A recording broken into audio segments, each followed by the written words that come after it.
Is it? It is, unfortunately. Not Oh, okay. unfortunately.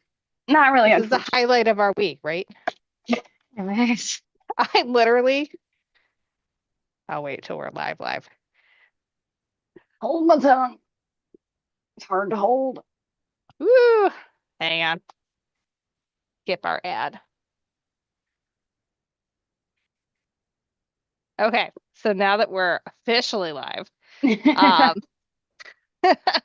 so I was texting, I almost texted you as I was in Walmart, Chantel, because I had a very stressful evening just running kids everywhere. Yeah. I ran kids from like 2:45 to about 8 o'clock Oh, around places to various activities, just because it's getting to be that time of year. There's birthdays and Nutcracker and whatever.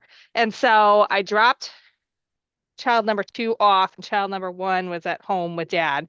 And so I ran to Walmart to get some adult beverages, and they had new winter moo-moos in, and I oh. was like, I this is the highlight of my night. It's a Friday night.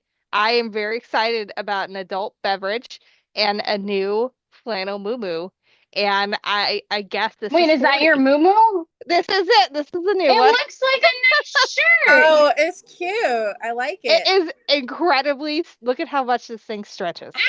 Wow. I was like playing in the mirror, like Magic. going back and forth with that. I was like, this is hilarious. That's how But Santa's bag works. yeah, something like that. But 16.99 at Walmart, ladies.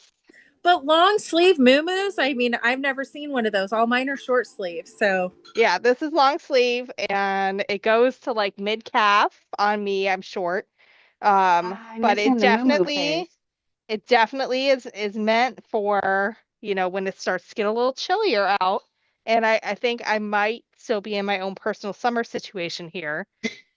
So I might be regretting this decision tonight. But I'm like super comfy and like this is a highlight of my week, ladies, hanging out with you guys in I my know. PJs, for sure. Oh, I've been looking forward to it all week. my big Friday night plans. I know. We have big Friday night plans every Friday. We do. Oh, We I do. had a moment today where I was like, oh, wait, it's Friday. Thank God. And then I was like, but what am I going to do? Oh, no. So I still don't have a project in front of me because I can't I type. made so I was many thinking things about that this too. week. You Did you did? What'd guys? you make? Well, some of it I'm afraid to show because it's they're gifts and I don't know if those people are watching. Yeah, you got to do that at like 11:30. Yeah. Yeah. Yeah. That's when you can share. Yeah. But I did do another block in the Halloween scrap block. I can show you that. Oh, yay. And that's coming along. I have 8 blocks now. I did a couple extra because, since I'm doing the 6-inch size, and this one turned out very cute, I think. Oh, how cute is that? That is adorable. That is fussy cutting at its peak.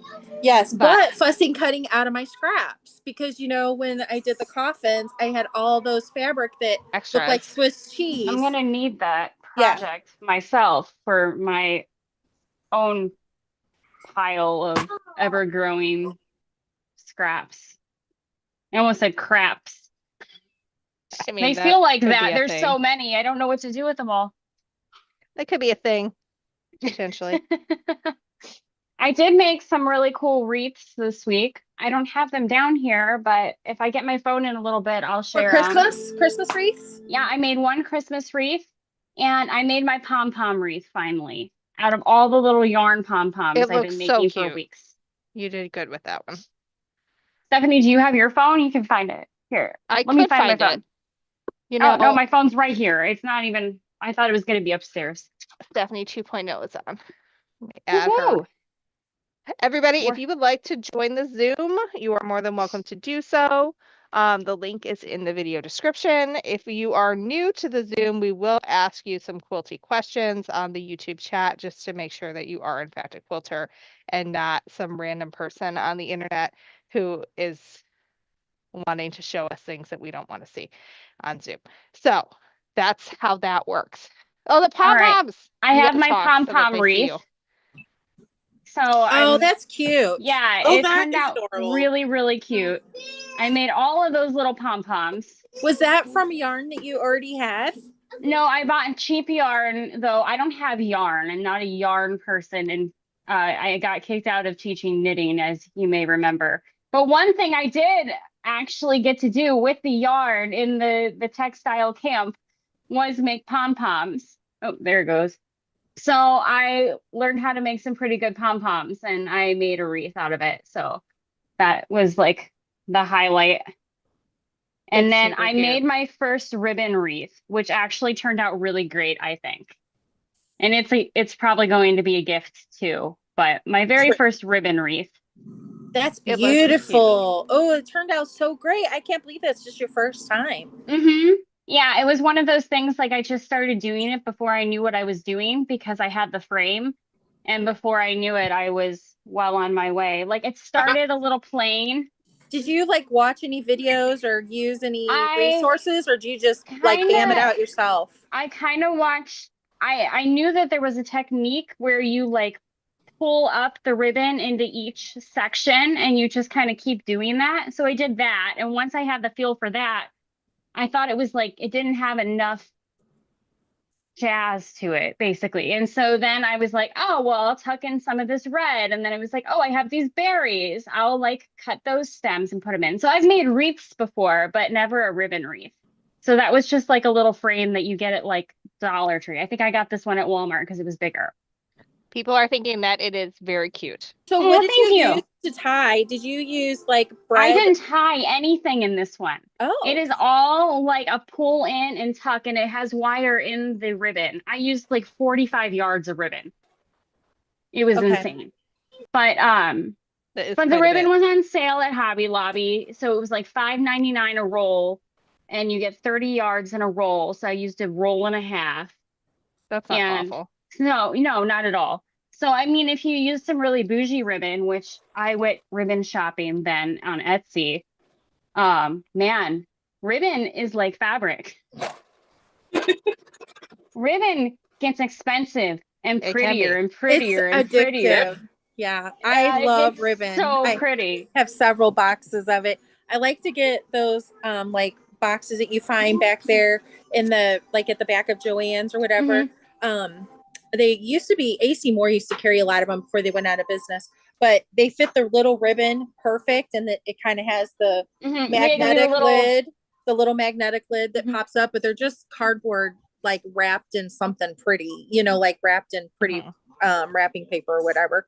But yeah, I like those. I have probably about 7 or 8 of those on my bookshelf full of ribbon. I love ribbon. Yeah, so ribbon has become the thing I bought. So then I bought ribbon because it was like, hey, I'm making ribbon things, so I must own all the ribbon. Yes. Once like Black Friday is over, there will start to be all the sales on the Christmas ribbon and decor and stuff at Joann's too, usually. Because their goal is to have it long gone. Oh my gosh. That is so totally. This is going you, on the Chantel. candy tree. So, Oh, I love pink for Christmas.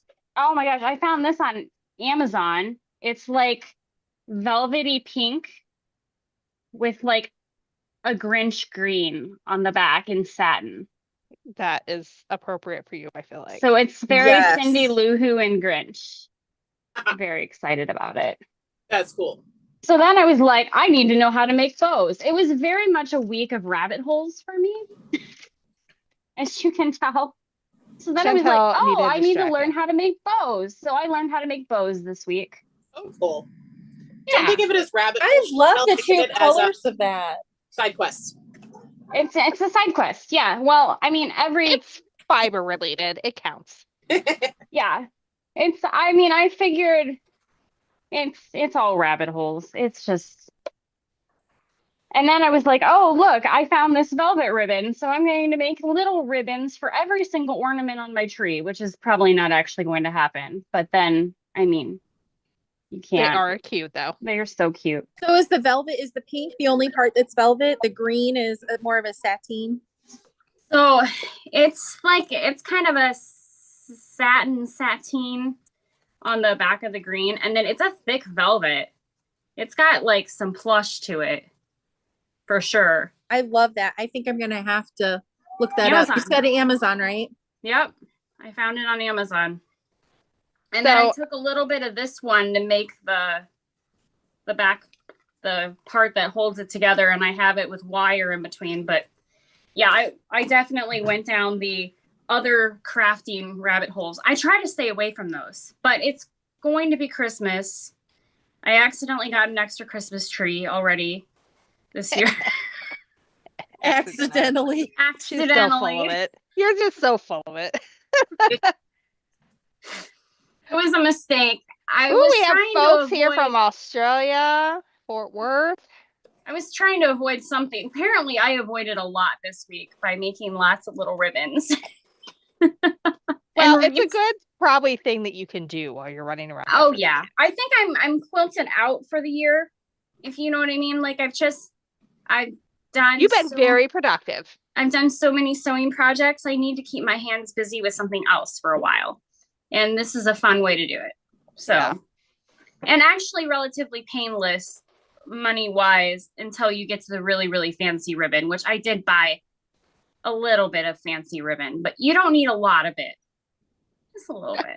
I think Jan needs the story of the tree because she's saying accidentally ? Accidentally. Well, so first of all, how many trees is this for you now? Do we know the number, or is this like me and my antique sewing machines that I don't really know the number? Or 7. I feel like it could be worse.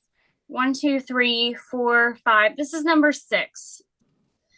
But so what happened is my father-in-law came over. I had an old tree that they've been using, and he was like, I'm going to get rid of that tree if that's okay with you. And it's in really rough shape, so it's fine. It's one of those trees that I feel like every year it loses half of its little branches and stuff like that, but somehow is still a tree.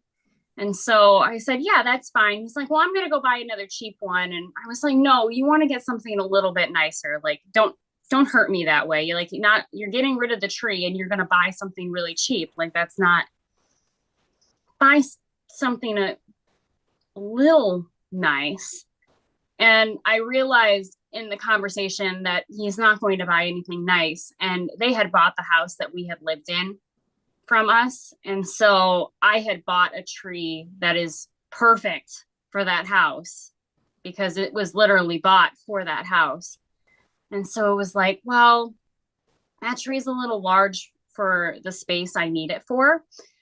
I'll go online and see if I can find a tree for them. And if I can't, maybe they can have my tree and whatever. Well, anyways, I ended up finding a Balsam Hill tree online that somebody was getting rid of for like $100. And those apparently this is a very high-end tree. This is like $1,000 tree. It's really, really, really expensive. It's like, you like plug it into the middle or whatever and it all lights up, except this one was a little broken, but I fixed it, so it's all good. And yeah, so I ended up with I accidentally kind of ended up with this tree and it ended up being perfect. So either I'm still having trouble believing though that I'm giving away probably my nicest tree to my in-laws who insist that they need nothing but a really cheap tree. That's kind of how I accidentally ended up with an extra tree. I'm supposed to give them this other tree. I'm supposed to give it. After we'll see. I'm like, I don't really want to. It's such a nice tree. It has lights that change color. Like you could have colored lights or white lights on it. Like with a click of a button. It's very nice, but then the kids like to put it on the mode that goes through like all 7 settings, and it gives me that's true. Yes. And I'm just like, stop really it. Do. You need to pick one. It can be the one. If you want to have a Caesar, it's a great tree for you. Yeah, no, I can't do it. That's the wrong setting. Even when you have an adult child, they still have to go through all of the settings. Oh, it's true. I have a husband child, and they have to do the click, click, click, click, click, click, click. It's probably for the best. I know it's the right thing to let them have it, But what if I suddenly have a corner available? I'm a tree hoarder. She has quite a few. Now, here's my question for you. So I know it's Chantel and her tree decorating. Once she gets started, she's gonna have to share some photos because It's a little like, insane. she's a trained interior designer. You should see the trees. It looks like something you would find in a department store. It's absolutely gorgeous. But So do fun. you have one that you like let the kids put stuff wherever they want, or does that just make you insane? They each have their own tree in their room. It's kind of like how kids are allowed to like decorate their own bedrooms and stuff. Yeah. They get their own tree in their own room, and they can And put then you all get of the everything ornaments else. on the bottom, however they like. JD didn't even take his tree down last year, so I have 2 trees up already this year because JD didn't take his down. So it's a rainbow tree though. It literally like turns from like blue to like red all the way up the tree. And so he insists that he needs it and he uses it as his reading light. I'm like, that's my kid. Very cute. All right. Tree. I want to Yeah. know what everyone's working on. We've heard a lot from Chantel what she got Yeah, done so this let's week. give I was like, I don't have anything I'm working on. Apparently that's We've not got true. Anita on YouTube says she's making bookmarks from scraps and using Oh, thin fun. ribbons in green and red for a tree hanging. So that's kind of fun. So they're about 2.5 inches by 5 to 8 inches. Scrap batting all used up and stiffener. So she's being productive. What and kind of using- stiffener? That's interesting. That's a good question. I have seen the it's gonna escape me. Terra something that really stiffens it. Really, Is really it like a stiffens it. is it like a paint on compound type thing? Or is I'm it not exactly sure, but you can make like 3D flowers, like the tissue paper flowers that you can make where it looks like that, but it's that fabric. sounds familiar. Yeah. It's been a while since I've seen it, so I do not remember the name. Maybe somebody else knows it. Vaseline. It's not Vaseline. It is a specific quilty thing that is really cool. But I cannot remember the name of it right now. I am just about done with my book. I would be done with my book if I didn't have to spend 8 hours seam pulling out quilting this week. And I decided I did not want, after the quilting I had to pull out, I pulled out because I was talking on the phone over my headphones while I was doing it. And so I decided it was probably not a great idea for me to finish it up while I was on live with you guys. But I maybe have like an hour or 2 left, and then like the book is literally done. So tonight I'm experimenting and making some fabric gift wrap. So I'm trying out some different sizes so that way I can figure out what works really well and then put together a tutorial for you guys. So that's kind of my thought there on what I'm up to. And it is mostly a selfish thing because I need some more shelf space for some fabric I bought. And so I need to get this project done so that I have space to put the new stuff on there. My answer is get more shelves, but I like your prerogative there. I have no more room for more shelves. Otherwise, that might be a thing. I'm a All right. terrible influence, so don't follow anything I say. If I say All it, right. it's bad advice. So we have someone named G asking to enter the waiting room. Is it Grandma G? No, just G. Hmm. So That's Grandma D. You got a Grandma if D. that's you, we have a question for you that you have to answer in the YouTube chat. This question is only for G. And I don't know how we're going to verify that you are, in fact, who you say you are. Because sometimes that's interesting.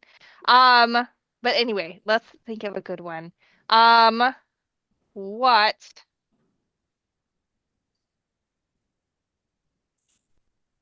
is the name of the foot? I don't have any notes about anybody named G. We definitely don't with that one. But let's say, what type of pre-cut can you use to make a rug out of? Ooh. Mm. Popular Stephanie pattern. It is, well, it wasn't my pattern. It wasn't but your it was pattern, a but it was popular your video. Stephanie video. Yes. Ouch.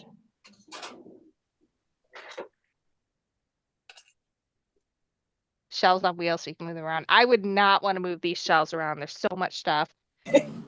I had to we have to do show and tell for my youngest once a week, and it's just a photo of a thing. You don't bring it in anymore. And so Q was the letter. And so I brought her down here and I took a picture of her. And then I had to explain that I'm a professional quilt pattern designer, not a hoarder.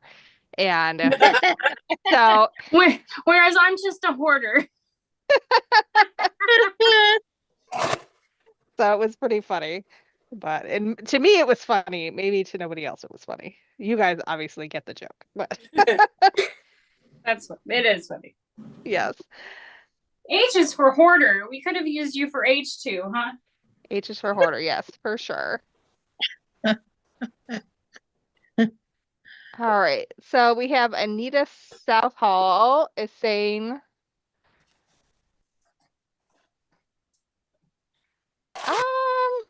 Anita, I don't know that you're answering the question.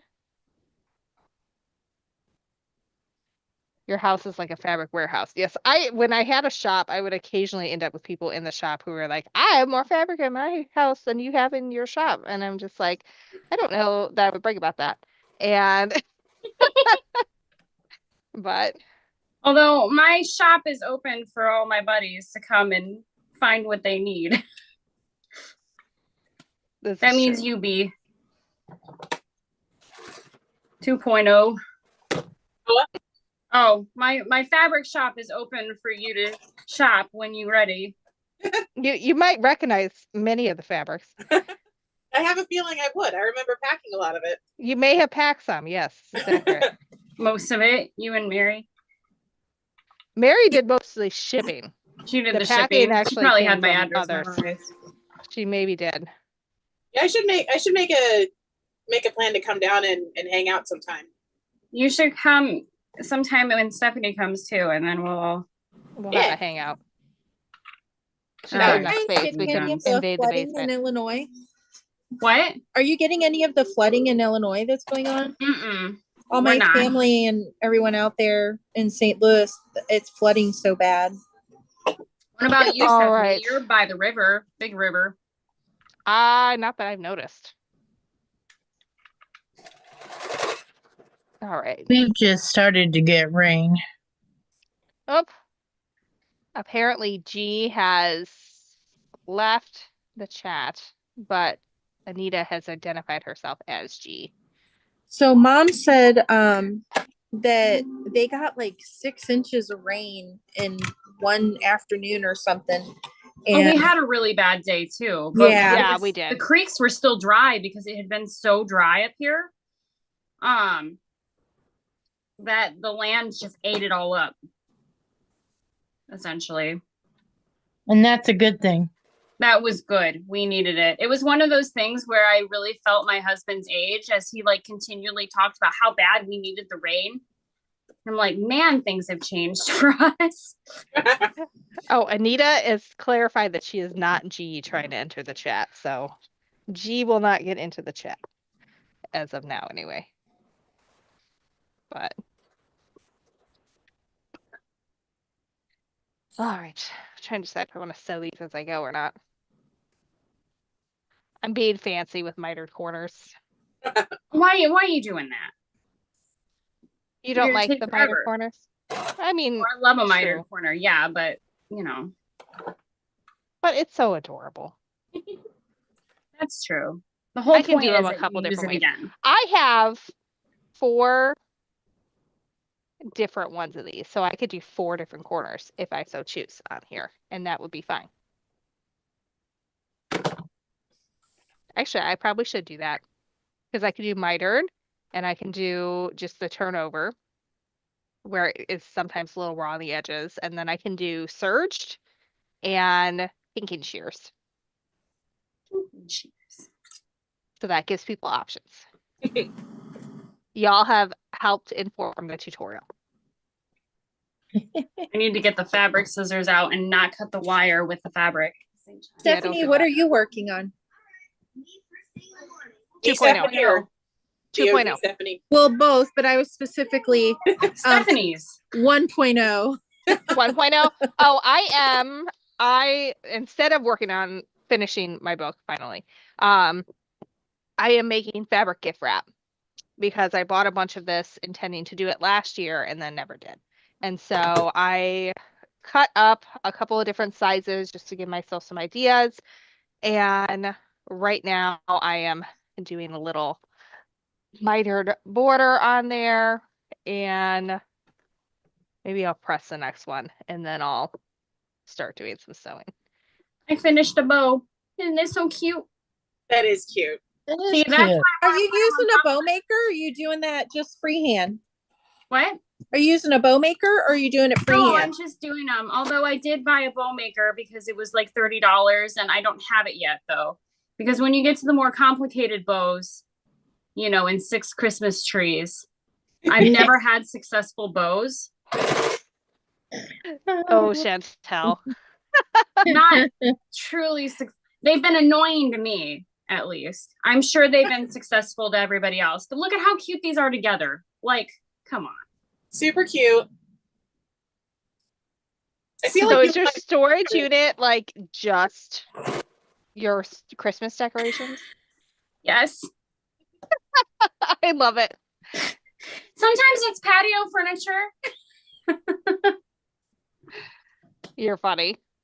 I mean, some of the Christmas is here, just a little bit of it, but like that stuff takes a lot of room. And I'm sure you have with 6 trees. so what happened is we didn't have a storage unit before, but when we had the pool put in, they had to put all the electrical wiring in the back of our storage area. And so we needed to clear a good portion of it out in order for them to do their work. And so we decided we would get a storage unit temporarily because we had patio furniture and things that we had to move so that they could put in the pool too. And then it just kind of turned into this really handy thing to have because now I can actually access the other things in the back of the basement. Which and is our storage nice. unit is a bargain for the size of it and everything. And I've been using it as a holding ground for occasional things that I'm like, I don't know if I want to get rid of this or not. So I put it in the storage unit and see if I forget about it. And when I forget about it, not if, when I forget about it, it goes. So it's been You're working funny. out. I think our storage units days are finally numbered because Woohoo! That's good for I know, you. I'm very exciting. We are trying to I have 3. It's a little much. They're not all big. They're all like 5 by 10s. But still it's too much. We don't want to do that anymore. Well, So you're getting in the shed. we have the shed, so all the garden stuff is in the shed, and then the garage we're turning into a man cave for my husband / tool area. So the area that the tools are in now are going to be it's going to be cleared out so that we can have storage in the house. And then I've committed to get rid of anything that does not fit Just in the committed house to for putting it in storage. my storage unit. What If Adam it's a doesn't sewing know machine, won't at hurt least. him. No, I think I might invade Adam's garage space for that. I'm not totally sure yet, but we'll see. I'm not getting rid of any sewing machines. I can tell you that for damn sure. Okay. Machines are tools. They fit. They are. They You're are. right. They're tools. They're power machines. They can go Exactly. in the They are garage. precision instruments. Not that really qualifies as man cave, but you know. They're innovative in so many ways. Adam's gonna be pissed at you and he hasn't even seen you. Oh, I feel goodness. like he just needs to be pissed at us all the time. That's just baseline. No, Sorry, he knows sweetheart. he knows Stephanie B in real life. Oh, I know. They worked together for like what, 2-3 years. So It was, but 2 years. they like to give each other some grief. All right, let's see. Julie has 84 15-inch blocks finished. Oh no, she just retracted her message, but that sounds like a really huge accomplishment. What else is everybody working on? Or bowl cozies. Oh yeah, Are I you gotta ever figure gonna out be how to done make with bowl bowl cozies. cozies? Oh, not even close. This is an ongoing thing. Although I will be transitioning to pillowcases here before long. But then I'll be back at bowl cozies. What method are you going to use for your pillowcases? The French seam. The French seam? Are you doing like the burrito type? Yeah. Yeah, the burrito. Nice. You haven't done that right yet. I have have you, not right? made a pillowcase ever. I'm It is this not close bad. though, because that pillowcase from rifle paper is too much, and I have a lot of rifle paper fabric to use. So everybody's got to have Christmas bedding. See, this is where it goes down. Chantel and I were sending each other lots of stuff all week long. We barely got to talk, but we were sending each other things and Memes and videos and Christmas keep the morale insanity. up. Yeah, We needed that morale this week, didn't we? Oh, we did. it was a week.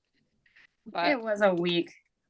And it was just like a week in general with the kids. Like I had one kid have a field trip, and I had one kid had a project due. I had no school on Monday and Tuesday for my kids, which meant I had them all home. It was my 3-year-old's birthday today.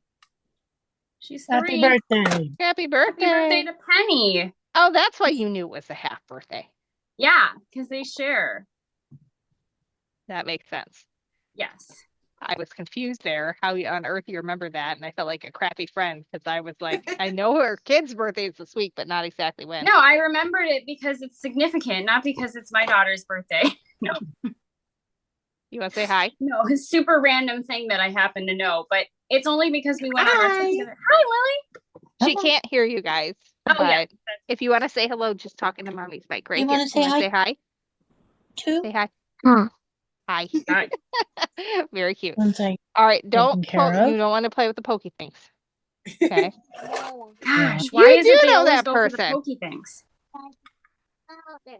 Yeah. She's played in her kids have played in our basement. Let's Oh. see. Anita's working on scrap cushion covers. What's everyone else working on? You wanna see? You wanna say hi? Hmm? You wanna say hi? No, you wanna look. This must be a dog, not a cat. Is this a pet? Yes. Yeah. It's my my chin chin. Oh. Oh, we had a kind of a fun pet moment this week. So my dog Sasha, we've never known what she was. We always assumed she was a dachshund corgi. She's really long. Oh my gosh, look at that puppy. Oh. Oh, he's a fluffers. Oh. This is Chin Chin. Oh, That's fluffers. adorable. We've always assumed that our dog was a dachshund corgi. Okay. She's like this long and she's thin. And she has the coloring of like a cardigan corgi. And we've had this dog for like 15 years. Well, we finally did a doggy DNA test on it because, Amazon had a sale on it, and why not, right? This dog has no dachshund or corgi in her at all. What is she? She is half Chihuahua, Oh. a quarter poodle. But she's huge. She's half Chihuahua, a quarter poodle, and then like part Chow and part, I don't know. There's no She's basset hound, somehow like to make her long. 75% Chihuahua poodle. I mean, Not what you would think at all, based on. I should pull up the picture of this dog. no, I could not see that. Not at I mean, all. I can maybe see it with the ears with the poodle, but Maybe. She is just not. She's so long. Oh, here she is in her banana bed. I bought her you know how I have this thing for bananas? she has a big thing for bananas. There she's so long. There she's in her banana bed. That's cute. a Chihuahua poodle and something else. Impossible. Well, now you've had 2 chihuahuas in your life. Right? And John's special dog all these years has been a Chihuahua. Think about that. How does he feel about that? Toxic masculinity at its best. No. He's not a toxic masculinity. No. He's like the opposite. Oh, it's just funny because I mean, I probably wouldn't have sprung for it if, she wasn't getting so old and she is such a unique breed. But then it looks back too at what other dogs share DNA. And all these other dogs that share DNA also came from Chicago in a similar area. Like she came from animal control. Yeah. And you look at them and they're all a wild pack of random looking dogs too. So who knows? I thought that was really fun though. I think it was called Embark. That's kind of fun. Embark. Embark. I Um, like a good pun. So huh? I think it gave health analysis things and like lifespan suggestions and all of this stuff. And it was like, well, she clearly made it this long. Like not much to guess on. But Well, they say the mutts do. So what's that? the mutts do better because they Oh don't yeah. have the Well, same and diseases. poodles and chihuahuas are relatively healthy breeds by breeding standards. Like we have our poodle. He's here with me. My cubby wobbles. He's sleeping in my chair. I bought myself a chair for my room so that I can come down here and never leave. Yeah. That was basically the goal, to be able to be comfortable enough that I don't have to go upstairs if I don't want to ever ever leave. again. And Cubby's taking it over. That's typical. I know, right? And I don't even care. He's so sweet. He Yeah. loves me. That's all I wanted, was a dog that loved me back. Sasha doesn't love me back. Not anymore. No, I had children. I let her down. I am attempting to figure out how to wrap this now. I know there We're all are ways. attempting kind of new things today. That's fun. We are. Gwendolyn, what are you just working on your Halloween scraps? Yeah, I'm doing another block to add to it, and I have the scraps laid out, so I'm cutting them. As soon as I finish cutting them, I'll show you the layout. I'm doing something a little bit different with this one. I'm using some of the lighter prints because I haven't used a whole lot of like the whites or beige, Your like low volumes. Yeah, the real low volumes. So I'm experimenting with them. So it'll be curious I'm curious to see what you think of what I've done with it, what I might need to adjust. Since I'm kind of using them instead of the blacks that I normally use for the contrast. But when I'm That'll be done, fun. I'll show it. What are these blocks from? I can't remember. They're from the quilt card decks.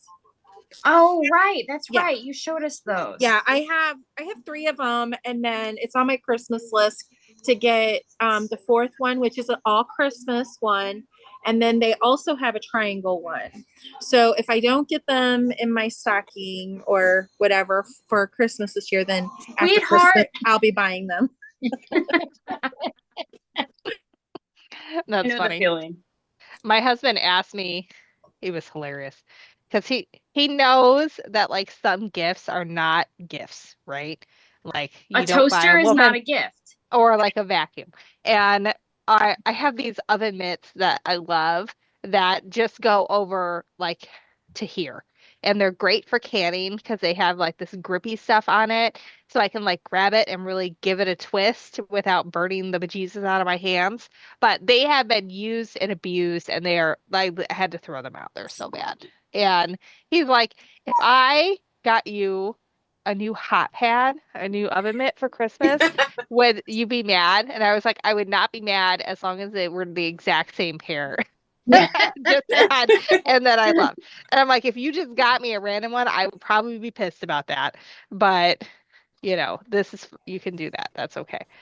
So I really liked the Pampered Chef hot pads and oven mitts from I bought some like back in the 90s when I would have my Pampered Chef parties. Yes. And I love them because they're so thick and they go up to, real high and stuff on your arm like that. And last year, Matt put it on the stove on a hot burner and burned through them, and I was so upset. Oh But- no. But I had to research online, and finally, after months, somebody put a set up on eBay. I paid like a lot for them, but it Like was the worth hairbrush. it. It was worth it because I had those ones. Yeah, like the hairbrush. You're fun. You But have like your thing. yeah, but I know it's gonna last. I know that they're great. I know that I love them. I know that they keep my hands from getting burned, so it was worth it. But if you haven't tried those ones, they're really good. The I know the older Pampered Chef ones are. I don't know about the newer ones. And then the other one that I like is I have a Cuisinart set that's Yes. really thick that goes I up have to your ones elbows. that are Cuisinart, and they just take like That's don't what know, mine the were 4 fingers. that I just got rid of. And I like those ones. I'm very picky about mine, and mine got burnt by my mother-in-law, and she tried to replace them with something different. And it was a nice thought, but they're not the same. A for effort. Anyway, you know what? She tried, actually, though. She did. Like, my father-in-law probably just would have thrown them away and been like, well, that's tough. But my mother-in-law did try to get me a new pair. That's funny. Actually, that was like a number of years ago. I'm still using the pair that I don't like absolutely love, but are close enough. I'm experimenting with sizes of things one can wrap at this point. It will make for a pretty Christmas tree, I think. I think it'll be great.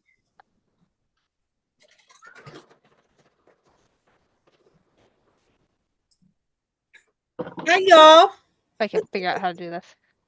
Yes, you've been quiet. What are you working on? I'm waiting on y'all to all quit talking. Y'all been busy. It's a good night on here. And I was eating. I just finally got sat down. I have been in a rabbit hole. So Oh, I'm all about the rabbit holes right now. So no. It wasn't good, right? I mean it was, but it wasn't. So I was trying to clean off I've got a table over here that's like 8 foot long. Part of it it's got like a pressing mat on it for there's supposed to be a pressing table, and at the other end is the cutting mat, and all my rulers, a lot of rulers are there, and my that's a cutting end. And then over on the other side of the room I have a really nice ironing. It's like one of the big plywood boards, the big covers, boards. the ironing, right? So I use that most of the time. Well, presently the pressing station, the ironing board, and the cutting area were covered up, and I got a lot of it whittled down. But I was also today I was looking for fabric. I'm making my sister a quilt out of a panel, and I needed a couple of different fabrics, and I was like, I'm not buying them, right? I just need to get in there and find. So I found stuff, got that stuff cut, and then I came upstairs. I was like, well, I can do the subcutting up here, because the other part was mostly, it was strips, just cutting, a ton of 2.5-inch strips and 3.5-inch strips and 1.5 strip. Anyway, so I come up here, and that's where I fell in the rabbit hole. And then I had to go feed horses, and then it's like, okay, I'm hungry, so I'm eating. So yeah, but I did go. We went on vacation to Missouri, and my husband's brother and his wife and family, and our nieces, nephews, whatever, live in Conway, which is outside of Springfield. So we were in the Conway Springfield area, and we had a whole week, and we knew we weren't going to stay there, but a couple of days and visit his brother and stuff. And I said, well, you know what? Hamilton is not that far. Well, guess what? We went to Hamilton, so I got to go to Missouri Star. Went through. Was it your first time? Yeah, there? Yeah, it's fun. And then on the way back home, we stopped in LaGrange to see the Texas Quilt Museum. That, after seeing the Missouri Star, which is like a big, huge old school that is 3 floors, and it just has everything. The Texas Quilt Museum they've got kind of like a little bitty area that's kind of like a gift shop part, and then they've got 2, like your big entry, and it's up high, right? So they hang the quilts from high up and then on the walls as well. So they had 2 exhibits. So I got to see the there were the feathered stars and the princess stars. And I was like, I never heard of princess stars. Very, very interesting. Was shocked that probably 99% of those quilts, they have no idea who made them, made in the 1800s, and they're beautiful. But it was small, it's just a small area. So like every 3 months they swap out their exhibits. So it's not like, you have all this stuff that's there all the time, right? It's the quilts is what's being rotated. Oh, and one area was the second area was the crazy quilts. Well, they had 21 of them hanging. Of course, that's not all that was in her collection, right? It's just what they said they had room for or whatever. So that was very pretty and interesting. It's like, oh my gosh, and they were just gorgeous. They were elaborate. So much they were varied, right? Like some of them were quilt fabric and stitch, the crazy stitching on them, and then some had like elaborate like bullion knots and lace and pearls and sequins and just tons of stuff. So that was nice to see all that.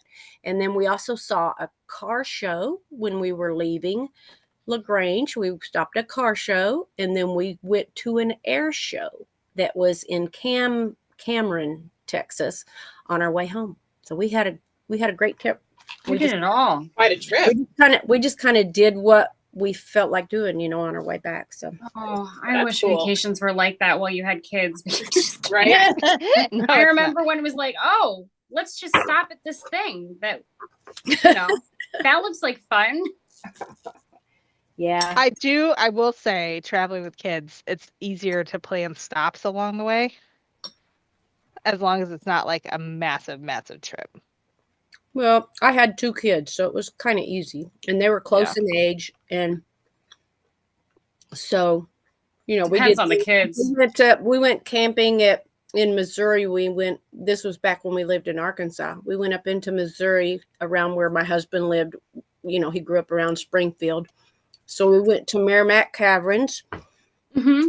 And at Merrimack Caverns, they have campgrounds. So we camped out 3 or 4 days, and then we would go in the morning. We'd get up and we'd do our breakfast and whatever. Then we'd go into St. Louis and we'd do whatever. So we'd go to the animal. What is it? I forget the name. The zoo there is really good.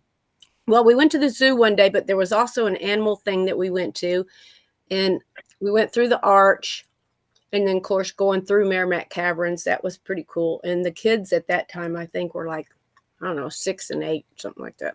It was a lot of fun. But My kids like hiking. We did not have to, pay motel room and stuff. We were camping out. So we would just go in, we would go in, and then we'd come back and we'd camp out and float in the river and fish. And yeah, it was fun. But we always took our kids with us wherever we went. Even if we, when we weren't going on vacation, we were just going for the weekend. We would go over to the river at Hardy. That's also in Arkansas.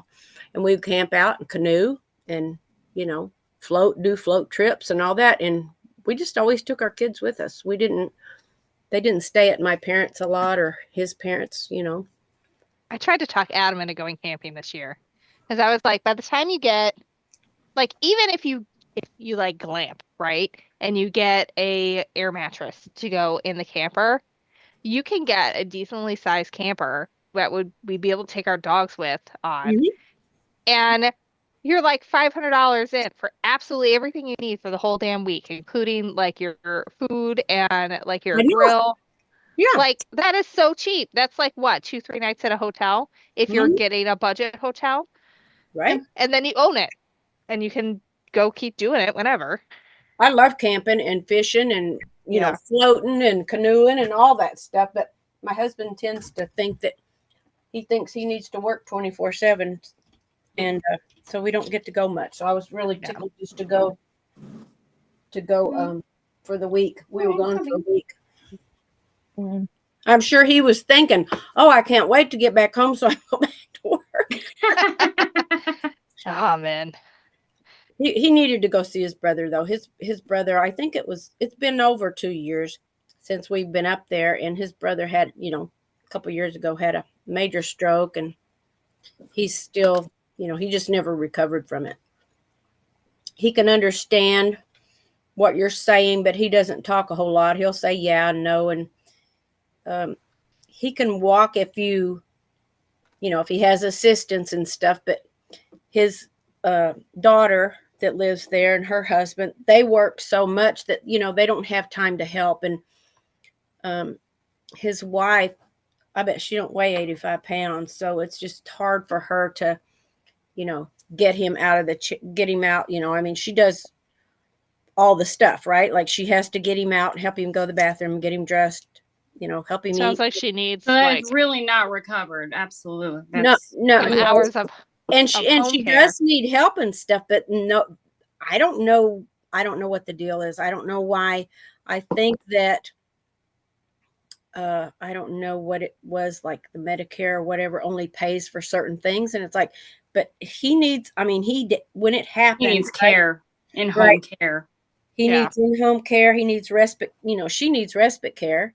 And then Missouri is good about that. You said they're in Missouri? mhm. She can apply for that. I lived in Missouri when my kids were little, and I was able to apply for respite care with the children. I don't think she would. She's very private. I don't think she would do it, even though. Well, you get to hire your own person and pay them. They'll pay them minimum wage, and you can pay them what you want, and you get reimbursed for it. I don't even think if it was family that was close enough that she would do that. That's what I'm saying. Yeah. Oh, wow. I don't think she wants anybody there, but I also don't think she realizes how much she needs it, right? So the toll that is taken on her. That's what I'm working for, an organization that helps connect people with that type of stuff now. yeah. So I'm learning all about it. But Well, I took care of my dad for 1.5 years before he passed. And he was healthy, like healthy until probably the last couple of weeks of his life. And even with him being healthy, he wasn't like I would leave here, leave my house, and I would go 2 houses over, and then back behind me, like we're out in the country. But there's if I left my driveway and went down all the streets back there through that neighborhood, which it's still, like I said, the houses are far apart, it's wooded, it's it's in the country. It was 6 miles. Well, when he first came here, I could do that. I could get on my horse and just go, and I'd make sure he had his phone and it was charged right, and just tell him, if you need me, call me, and I would call, and say, you still doing okay? Yeah. Well, we were sitting at the table probably a month or 2 after he came to live with me. And he put out his hand, and I was like, what do you want? And he said, I need a drink of water. And I said, oh, okay. And I said, or he said, I need a glass of water. That's what he said. I need a glass of water. And I said, okay. And then I was looking, he was holding something in his hand, right? He had picked up my stud earrings off of the kitchen table. He wanted that water to take medicine, which were my earrings. oh right? my gosh. So not only which is weird too, because from the time he came here, like he only got medicine if I gave it to him. You know what I mean? Like I took over that part, right? Like, so I hadn't given it to him. And then he didn't notice the texture of it. That's scary. It was scary, right? And then another time he was sitting in the recliner in the den, and we were sitting there watching TV, and all of a sudden he kind of gets up and he just kind of strolls over, and he's like looking back in the corner of our den, right? Like there's nothing back there, right? And I said, Dad, what are you doing? And he said, well, I'm looking at this hole back here, And from then on, it's like, I can't leave him alone for 1 minute, right? Because he didn't have the cognitive. 99% of the time, you could be talking to him and he could tell you anything. He could carry on a conversation. He knew what was going on. And of course, his long-term memory, like he could tell you the address. We were in the military, and he could tell you all the 16, 18 addresses we lived at, and probably the phone number we had when we lived there. But then there was that 1%, right, that he would just be like, where that? Not there. Yeah, where the heck did that come from, right? And so, so I would get respite care too, because later on he had to have diuretics, right? So Hmm. he's not going to stay dry long enough for me to go to where I need to go, much less while I'm there and back and, all that. So I had I had a place I could take him, or I had a couple of different ladies that would come into my house and just stay. They would just sit and stay with him, watch TV or whatever he wanted to do, right?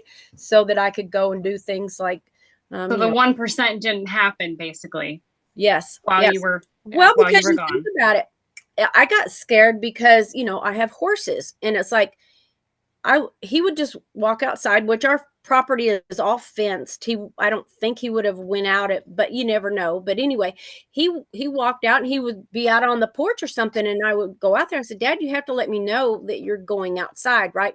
We had horses out there, right? So he could have been walking up to pet the horse and, got knocked over, or who knows, right? Like, so yeah, but the respite care was awesome, and I didn't realize how much that I needed it, even though it wasn't like I was having to do a whole lot for him. Of course I cooked his We all meals, need privacy all though. that stuff, right? You all need a moment to yourself. Yeah, but Like- I would have quilting classes or something like that, and when he first came, he went to all of them. He would go with me to all of them. He would just sit there and wait for me to get through, right?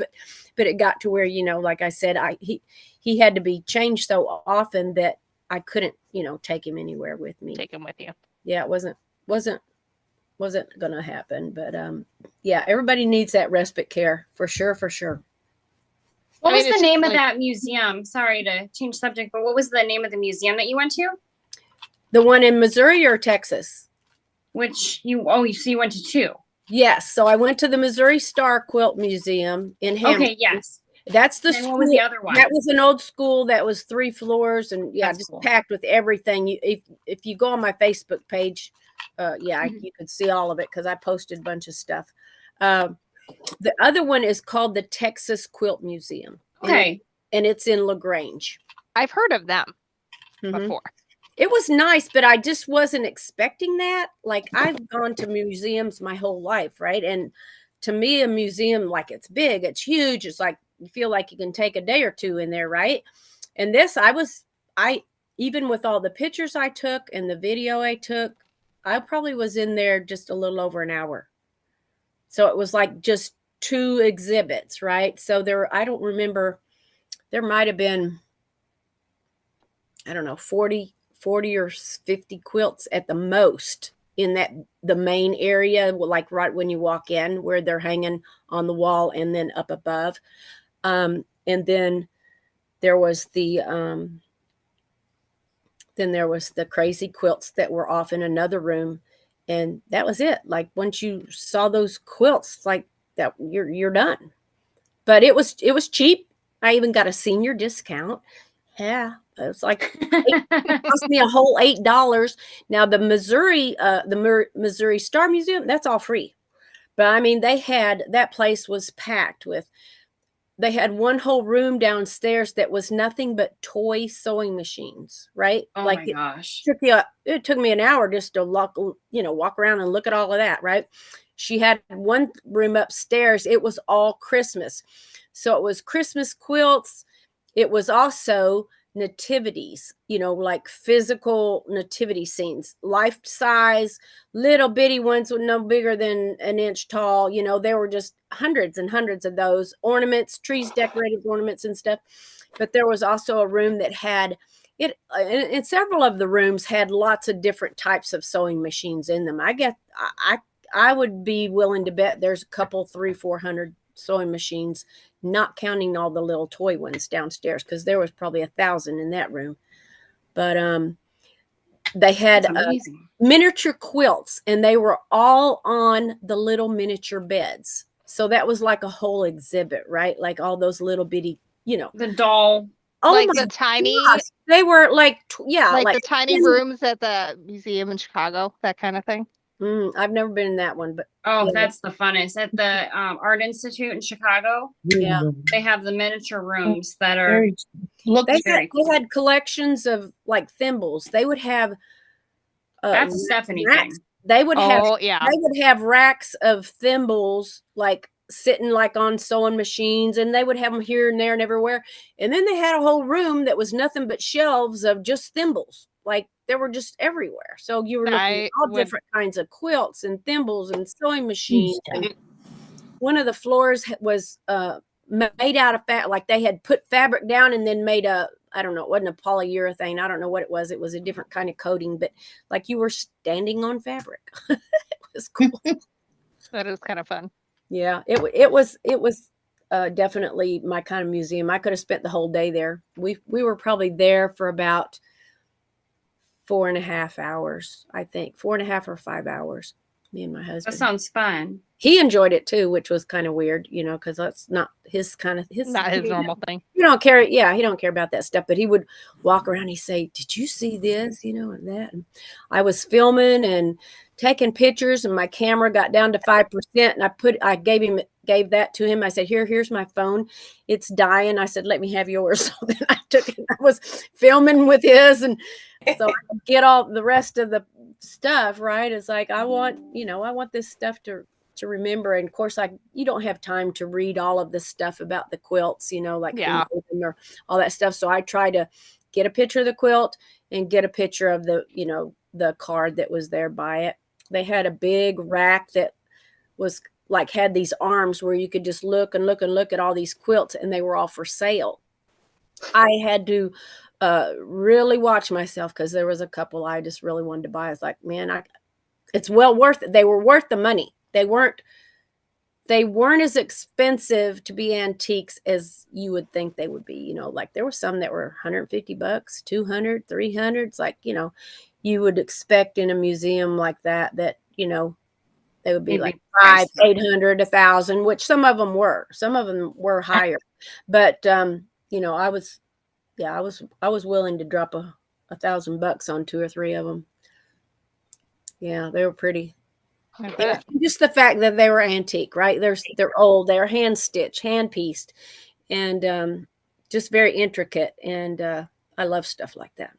I have a collection of a few older ones, crib quilts mostly, the applique from back in the day when they were kits, I believe, to start with.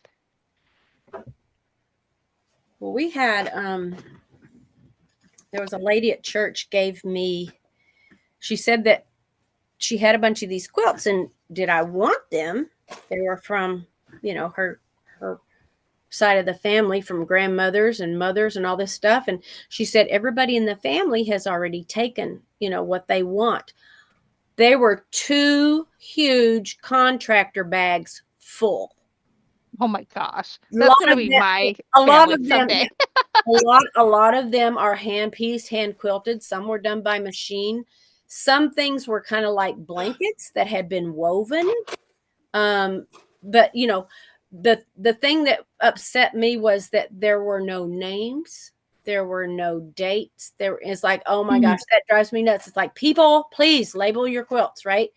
So I told somebody the other day, I think I'm going to make some little labels and put on all of them and say, on this date, all these quilts were given to me by this person, right? Because it's like, I have no idea where they came from, but then that tells somebody that on that day, this person gave me all this stuff and they were from her family, right?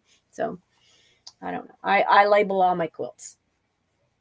Even if I, you know, it doesn't matter. It doesn't matter who I'm making them for or if they're for me. I label all of them, and I put my name, the date. If I know the name of the quilt, I put that on there, and the location and the year. Like, I'll always. I think it's I don't put that much detail, but I do have labels that I bought that I add to stuff. Gwendolyn has, her daughter has one of my quilts that I did, and I have some funny labels that I add, but I always add the date at the bottom because I feel like that's so important. I think it is too. I really do. I think, yeah. And I just, there's that same information. I put it on all my stuff. I've made some cute bows, guys. Look at these. Oh my gosh. I was going to ask you what you're doing. Oh, look it. She's preparing for Christmas. My Christmas tree.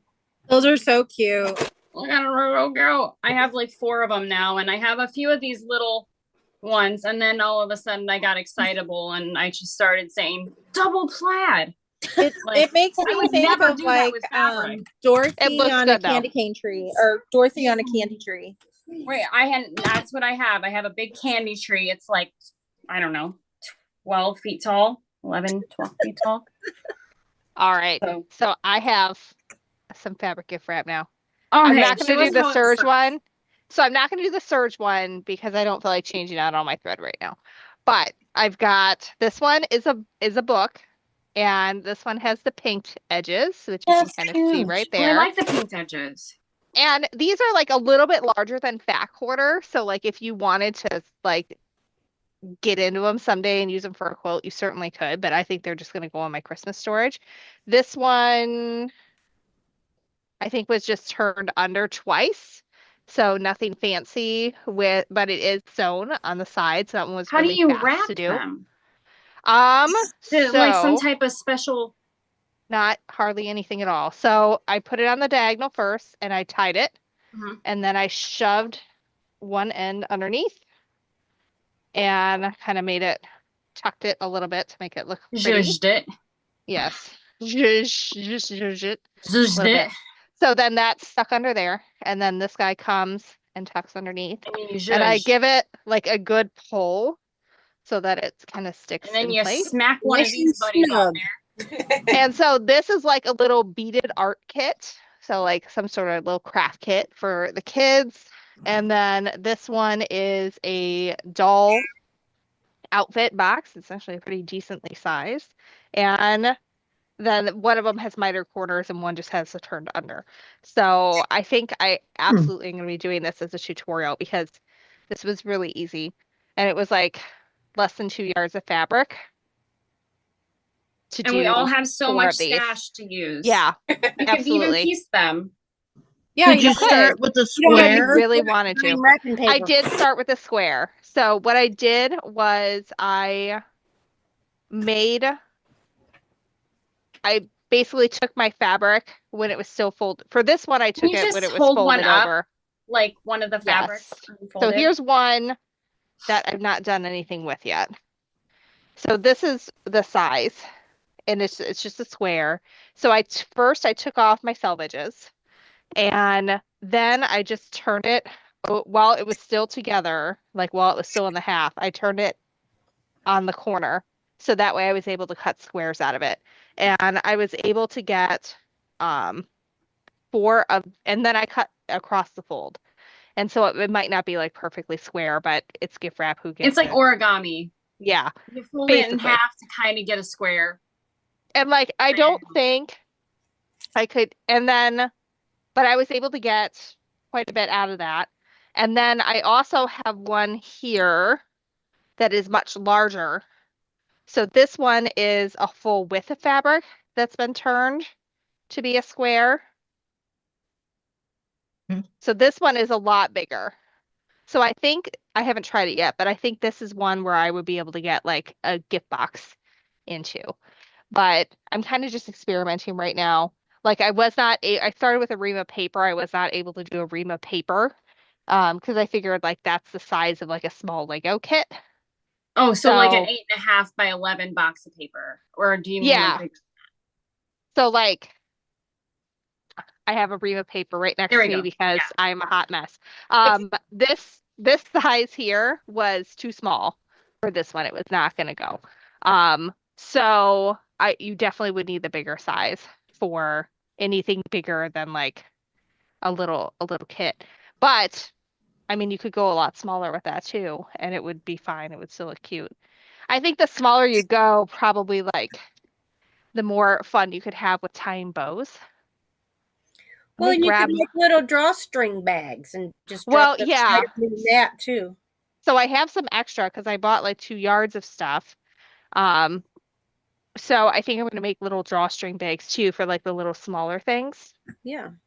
I have some that we use every single year. I did not make them, but they every year they pop back up, and they're always useful for just about anything.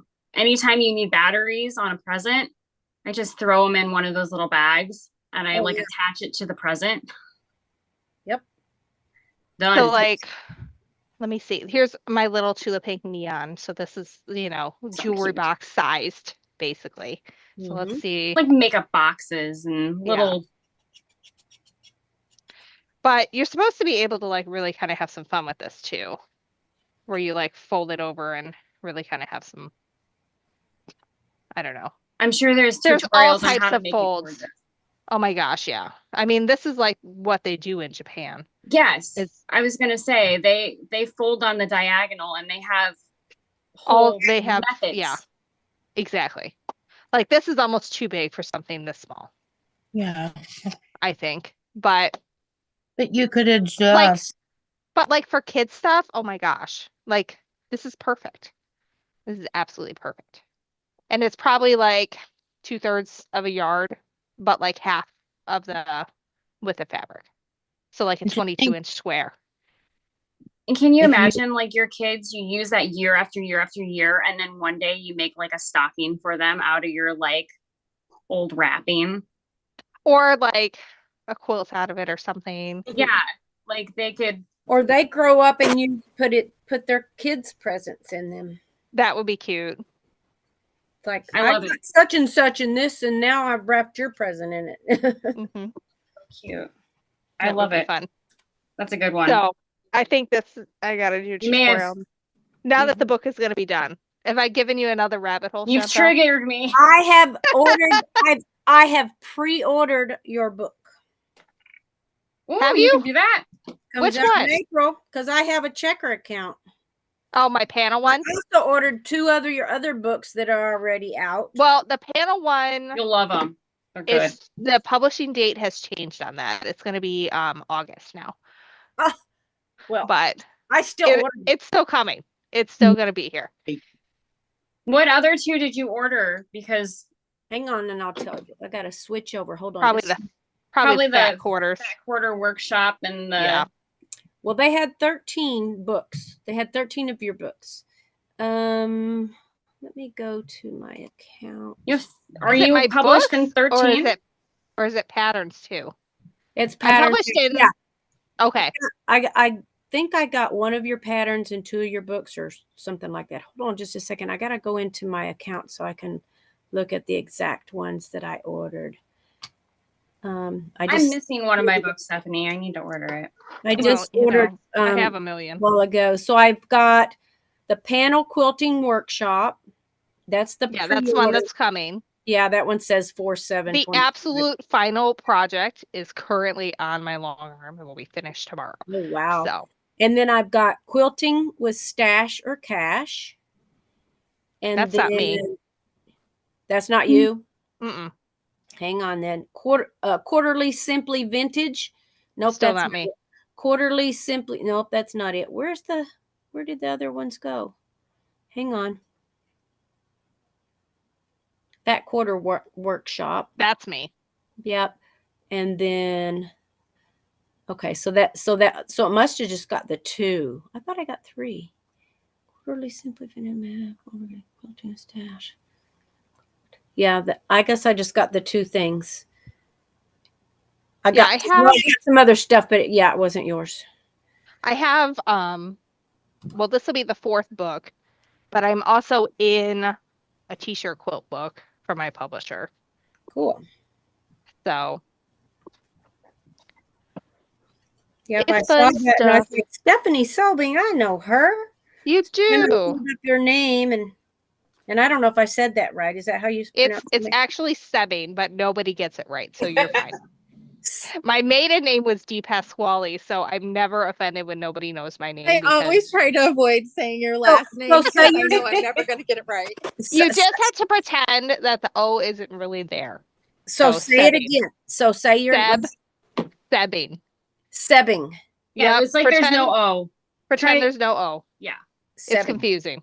Stephanie Sobing. Sebing. Sebing. Gotcha. Just don't pretend there's no O and you'll be good. Well, my last name was Mode, Mode. Talk about a varied amount of things people would call you. And so when I got married, say Modi.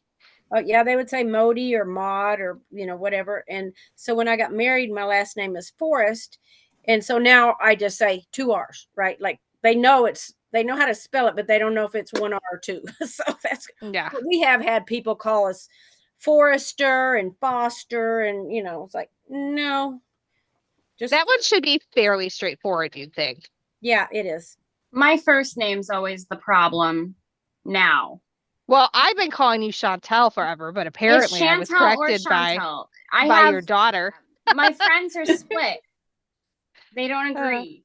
And my mother's not here to tell me which one it is. So she would call me both too, depending on if she was introducing me to somebody or if it was like in common. Fancy, right? In common, it was like Chantel. And other things, it was Chantel. And sometimes it was Chantal. It's like the actual, like French. So my mother called me all of them. John calls me Chantel, my husband. So, and then, but Easy. like, I have a goddaughter and nieces and nephews, and they call me Aunt Chantel. Yeah. Well, my mom, it was funny. My mom, her name was Reba Catherine.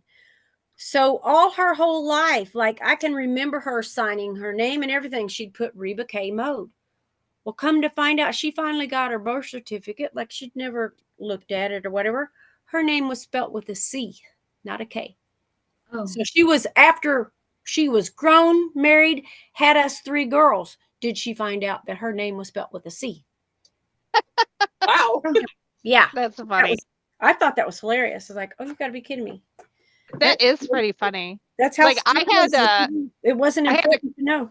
Like I had to call my dad when I was filling out my passport because I didn't know he was born Giovanni, and I thought he had legally changed his name when he became a U.S. citizen because he was from Italy.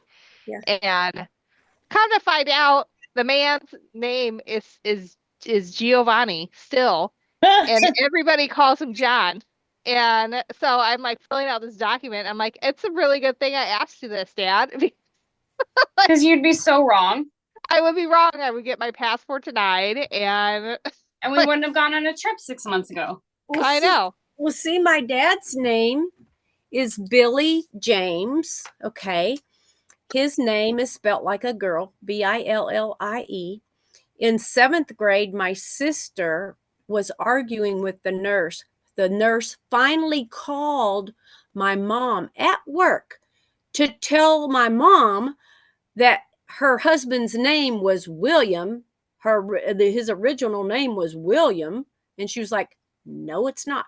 It's on his birth certificate. Billie. He is not William, because that's how people are. But it's like, are you serious? Somebody from the school calls my mom at work to tell her that her daughter doesn't name's know how to spell her dad's name. It's like, no, all Billies are William. It's like, no, he's not. Not this one. And it was just crazy. It's like, okay, like her being in 7th grade wouldn't know that her dad's real name. And again, Stephanie was way beyond 7th grade and didn't know her dad's name. I'm going to be 40 in like 2 months. I mean, I knew his name. I knew it was Giovanni and that he goes by John. And I thought he changed it legally. Mm-hmm. I was incorrect. Oh, goodness. So how long does it take you to get a passport? Because I need to get mine. I've never had filed, one. Has them. I filed for the girls at least 2 months ago, probably 3. And I've gotten their documents back that I sent in to go with it, but I don't have the girls' passports yet. Now, when I got mine, I filed for I paid the extra money for the expedited processing. Right. Is that really expensive or no? It's like an extra $60. Oh, that's not bad. No. So I would just do that because that's a little bit more peace of mind. Yeah. But well, my husband's in security, so he has to have, his passport, and then he has all kinds of stuff that he has to get renewed all the time because he's armed security. And, we just got all that stuff done from Austin. Yeah. Had to wait for it to come in. And You stop. Houston? Who said Houston? I think he said you stop. Is the dog getting in your I think Renee business said again? Oh, Sorry. I said, will you stop?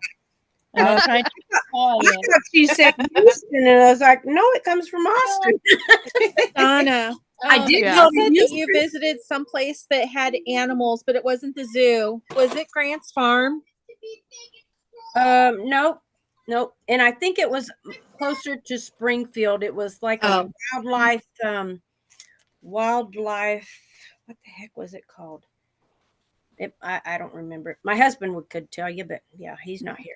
So growing up, my dad was a spelunker, and we used to go. He would take me and my brother sometimes to go spelunking in Merrimack Caverns. Yep, yep.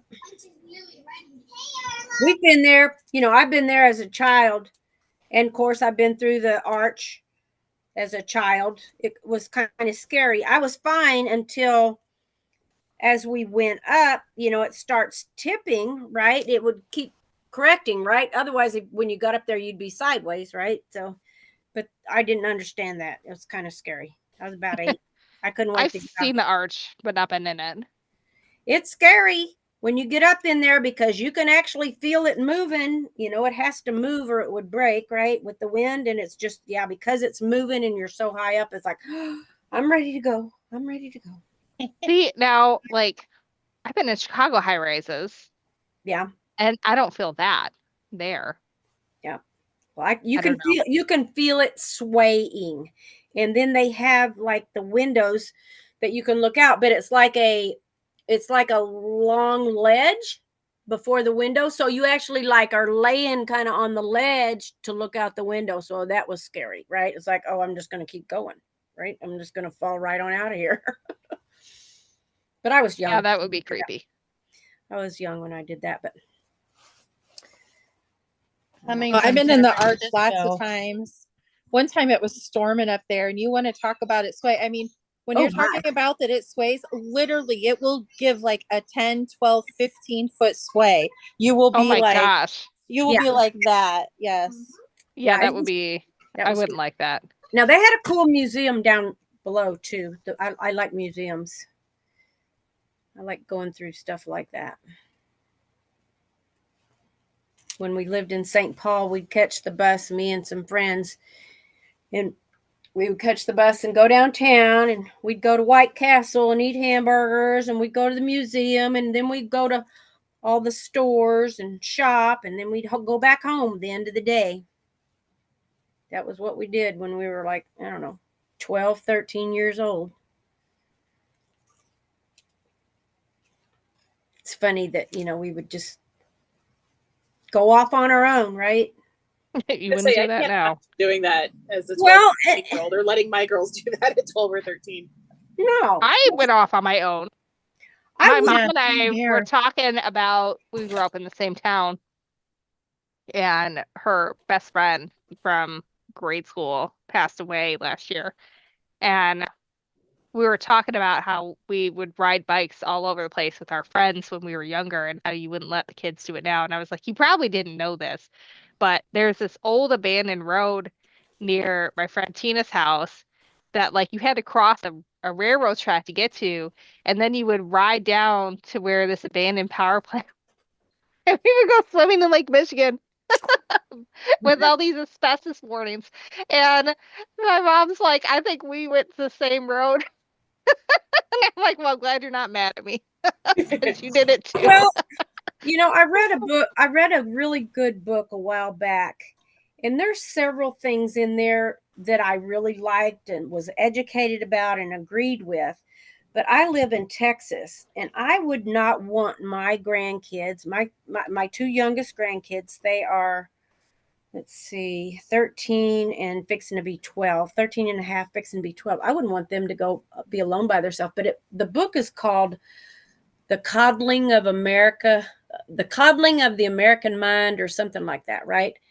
Very good. But it talks about all kinds of things about, like, that we do, we are too much of a helicopter, right? Even at that. And it's like, no, I really don't think kids need to be you know, where they're alone. Yes, you can teach them like not to talk to strangers and stuff, but that's not going to keep an adult from stopping on the, you know, stopping somewhere and just grabbing them and taking off with them. It's like, Well, yeah, and I too think much today, child trafficking going on for me to even think about, you know, kids being, you know, it's a lot different than it was when we were kids, though. Too, you know, the world is different. So Yeah. I think Very. that even This though is we talking could, about now, though, that they felt like, you know, that you shouldn't, you know, be, you know, that you should let kids get out and do things. But well, it's like, okay, they can get out, but I want to be able to look out the window and see them, right? Like I want to have a constant eye on them. And I don't Like I think let my kids, we have a right. huge backyard, and I let my kids go play out there with the dogs when I'm in the kitchen and can watch them through the window. But I And mean, they were talking about like letting them, you know, maybe walk down the street and go do something. It's like, no, they're not leaving my No, sight, so. right? yeah, I just don't. There's just there's too much weirdness Well, I live right in the on world. the end of or like right before the end of a dead end street, and there's a couple other families that have kids close to my kids' age, and so like I'll let my kids go out front, like in between the houses, and play on the street there. But there's like, you know, there's 3 houses between us and the end of the street, so right. and there's a lot of kids there, and like, and I'll leave the door open or the window open, so if I don't see them, I can hear them at least. Yeah. So it's like if I hear screaming or something, and they know how far they're allowed to go from the house, and they do a good job of staying there. Yeah. Yeah. But like, I don't know, if we lived, Yeah, if you we wouldn't didn't live want on the them end to of a go dead down the street, I street would not to want a to do park. that. Right. You wouldn't want them to leave and go down the street to a park or something Right. without you. Yeah. Right. That's what I'm saying. It's like, no, Like that doesn't need I to happen. I in feel like I was the Illinois, helicopter mom for my daughter, and now that she's grown, because I mean, of course, growing up, no kid wants helicopter parent, but now that she's grown up, she's like, Mom, I'm so glad you were. She goes, because the world is not like what it was when you were a kid, and I go, well, that's kind of, you know, part of the reason why I didn't let you do all those things, because it's dangerous. And even though we have things like cell phones that can track our kids, or video cameras, you know, every house has a Right. doorbell that videotapes and whatever. Still, Right. look at all the bad things that happen in this world. I mean, crime is just, Well, you it's think different. about all the things that happen to adults, right? yeah, Adults are the women are being kidnapped and, you know, they're pretty much taken off to other countries and being raped until they die. That's you don't want any of that for your kids or your whatever. I really am careful anywhere I go, right? Like anywhere. And I always carry, you know, so don't mess we've with me. gotten very off topic from quilting here tonight. You sure did. You sure did. I'm surprised no one's commented on that yet. Every once in a while we get someone who's like off topic in the comments. It's like, well, that's where We're we not live. an on Well, topic. we sway Well, in and we're out of quilt- weird topics We're anyway. quilters, So and we're quilters and we're having a conversation. But We yes, are. we need to bring it back. Time. We need to reel it in. All right. I'm folding some fat quarters that were given to me. Apparently somebody thought that you need to wash your fabrics. I never wash my fabrics. Anyway, so now I'm kind of picky. I'm trimming Now threads. that's Trimming threads. curious. How many of you wash your fabric Never. back orders Oh, versus never. don't I wash? sometimes do. I don't. If I get my fabric secondhand from a thrift store or something like that, I always wash it. I always wash it because I just can't. I don't trust it. But the other time that I will wash it is sometimes if I have like a purple or a red that I will Sometimes test, and if blue. it bleeds, I will wash it. But most of the time, I don't. I don't want to wash all that sizing out. That's in there for a reason. If I I'm only making do- a clothes, I will wash it. Mhm. But Yeah. if I'm making a quilt, no. If Yeah, the it's only time flannel, we wash is if I doing will clothes. wash it. I'll What wash was that? flannel. I'll wash flannel. Yeah, I've I don't always like heard that that you need to kind of- wash flannel because it shrinks so much. Yeah. That's a whole different ball game right there, the flannel. I have washed before I made a quilt, and I was very disappointed in the final quilt because it just lacks the cuddliness. Did it not crinkle? It Yeah. does. And Yeah, I didn't really know at the time. It was one of my first quilts I ever made. And somebody said that I should pre-wash it. Therefore, I did what I was told. And it just feels so flat. Extra flat. Yeah. So what do y'all think? I know you're talking about washing flannel. I bought last year in Houston at the Quilt Festival. I bought a fat quarter bundle. It's from Connecting Threads, and it's flannel. And I'm thinking, do I need to wash those before I quilt them? So I don't know. What do y'all think? Is it a kit or what is it? It's just here. I'll show you. It's just a fat quarter bundle. It's just bundled up fat quarters. Yeah, I would do that. One time I did not pre-wash. I got real lucky. I did not pre-wash backing fabric from Joann's, and Look it at got that. quilted to death, and so it held its shape. about it. Yeah, I would definitely Wow. pre-wash that. But that Talk looks really about good. a bundle. It was a good price too. I bet. If you're No, gonna I get meant that much. it was a good price as in No, I mean if you're gonna get that much, it's got to be a good price. But Autumn Gatherings flannels. I'm trying to see how many are in here. I don't know. What did you have a plan for what you wanted to do with that? Like make a more of a rag quilt, or did you want to like make a quilt? No, I wanted to make like squares, just squares, and have it be varied. It wasn't going to be like a lot of piecing or anything, but yeah, I wasn't going to make it all that I ragged. would feel like is fine. But then again, I've never used flannel like I mean not like that at least. 13 times 3, so it's like 33. It's like I would still wash that for sure. 33. Would you edge it or anything before you washed it, or would you just I think I'll open them all up and throw them in a pillowcase and wash them. That's what I was planning on doing. If I have to wash. I don't know if that'll work or not. That's what I was saying. What would y'all do? You might want to do it in batches according to color. Yeah. Because we got orange and yellow. You wouldn't want it to bleed. Purples, greens, tans, and browns. There's a lot of whites and grays, some dark grays, and then I don't know what this other. Oh, it's got a pan. I gotta open this. It's got a panel. It's got a panel or something at the bottom of it, right? Like it's quite a bit of yardage. And I even asked them when I got this, I said, is there some kind of pattern or, was this a kit, and nobody that was there that day knew the answer and said they didn't think so. But look, this is Bobby. Look, I better pull this out first. Rip it. Yeah, you would have thought, that there would have been a quilt or something there hanging there. Oh my goodness. All right, so here's the panel. Oh, it's got different things on it. What in the world? All right. So we got trucks, truck pull with pulling and pumpkins. Oh my gosh, you didn't know that was in there. Nope. Simply blessed. Oh, look at the sunflowers. I love sunflowers. That one says thankful, and then there's a turkey. Then there's a barn and some flowers, and then there's some more pumpkins, and it says gather together. Yeah, I would definitely pre-wash that, especially if So you're going to use the panel with it. I need to do something and then put these little squares. Let's see how many are there. Well, I think I would. They're all different sizes. 1, 2, 3. 1, 2. So I would probably make 4 blocks. And then maybe like this truck and the thing, like be in the middle of a row, right?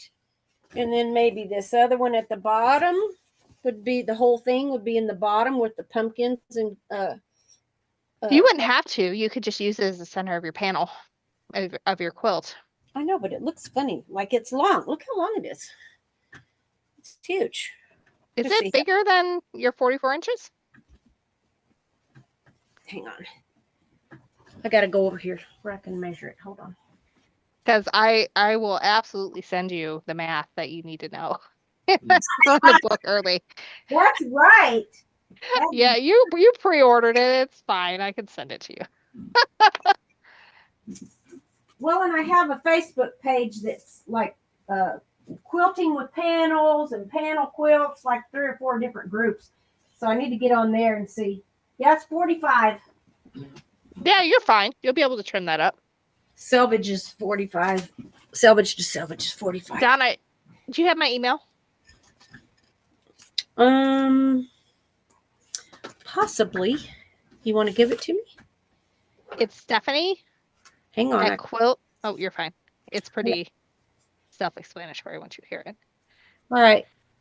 Stephanie at Quilt Addicts Anonymous. So quilt Addicts Anonymous. All right. .com. And so email me that, and then I will email you the instructions. And it's a vertical panel. Yeah. It looks like, yeah. Yeah, I'll send you. Because basically the whole book gives you the math you need in order to make that work. Well, and for me, and I just did this. I've got a wolf panel for my sister. I'm making her quilt. And I was like, I'm horrible, right, at making all these decisions. There's too many things that I could do, but it's a landscape, right? It's horizontal panel. So it's not a up and down, which is, a little different ball. Well, and but I found a cute pattern, and then I cut fabric today. So finally. What the book has is it shows you the math you need in order to get your panel to be a standard 2 foot by 4 foot. So that way you can put any 12-inch block around it. Yeah. So then you get to be still creative, get to come up with your own thing. Right. But it's not like the end of the world. Well, my thing is I didn't know if I wanted to do blocks or, what I needed to do, but this is what I came up with. This is not the panel. This is not my panel, but this is the pattern that I'm using. It was a free pattern. It's a free download. Oh, that'd be pretty. So I'm going to use that. And here, that's essentially the same thing. Like they've made it so you can get some blocks going around it. And right. Really, that's all quilt math ever is figuring out what you need to do in order to make that work. Here's the panel that I'm using. Ooh, that's pretty. Is that a digital? Is that 36 inches? It's 43.5 by 36. Is that patterned for 36? No, I'll have to you'll have to mess with that then. And I thought, I would probably figure out my height here, and I would probably just add blocks in the corners to make it come out right. And when I'll send you my math for my 36-inch one too, because I've got one for 36, and I also have because I'm wanting to vertical and horizontal, at least for a throw on a bed, right? I didn't want it, I made so I have two older sisters. I made a rose quilt for my my other sister. Her birthday was back in June, so it had roses in it, and then whites and pinks and greens and stuff, and then I quilted it with roses. And I thought, well, this other sister, she likes wolf, so it took me forever to find a panel that I liked that I thought I could do something with. So I got that, and then I've just put it off. And so right now I'm fixing to subcut all my strips and get this. I'm going to get it pieced and quilted and mail it on the 20th. So I got to hurry up. And I've got a ton of other deadline. Stuff. Yeah. And I got a ton of other stuff that's going on right now. So, I mean, good grief. And I don't usually work, but we have a quilt shop. It's about an hour, 15 minutes from me. Anyway, they announced they're closing. And so they've been having all these sales and stuff. And they had some of their employees, I guess, when they found out they weren't going to have a job for a long time, some of them quit. So I told her I'd help her. So I'm going in tomorrow to cut, and then I'll go in next Saturday and help just cut. But now, I'm sure she appreciates that. She's had some great sales. She kind of did like sections, right? Like one 2 or 3 weeks she had, all the batiks were at a certain price. And then of course she's had what she called the skinny bolts, $6 a yard. And then if you finish that bolt, then it's $5 a yard. And then let's see, was it around the 1st of October? Last of October, she had all the Lori Holt and all of the 30s was 50% off. Oh my We goodness. talk about stuff flying off the shelves. Hey, Well, that's a now, good deal. and she was going to close. Their last day was going to be the 21st of December. Now it's the 22nd of November because everything, there's not a whole lot left. And so now everything in the shop, except she worked with Jason Yenter for this fabric line. And so everything except that is 50% off. Everything in the store. Notions, fabrics, patterns, kit. Yeah, she's got to get it gone. And it just makes sense, right? Yeah. It doesn't need to be dragging out when she went from 8,000 or 9,000 bolts of fabric down to I don't know. She had the sale started Thursday. So she's had 2 days of everything being 50% off. I called her today just to make sure I still needed to come and help. Yeah. So I'm going to go in tomorrow and help.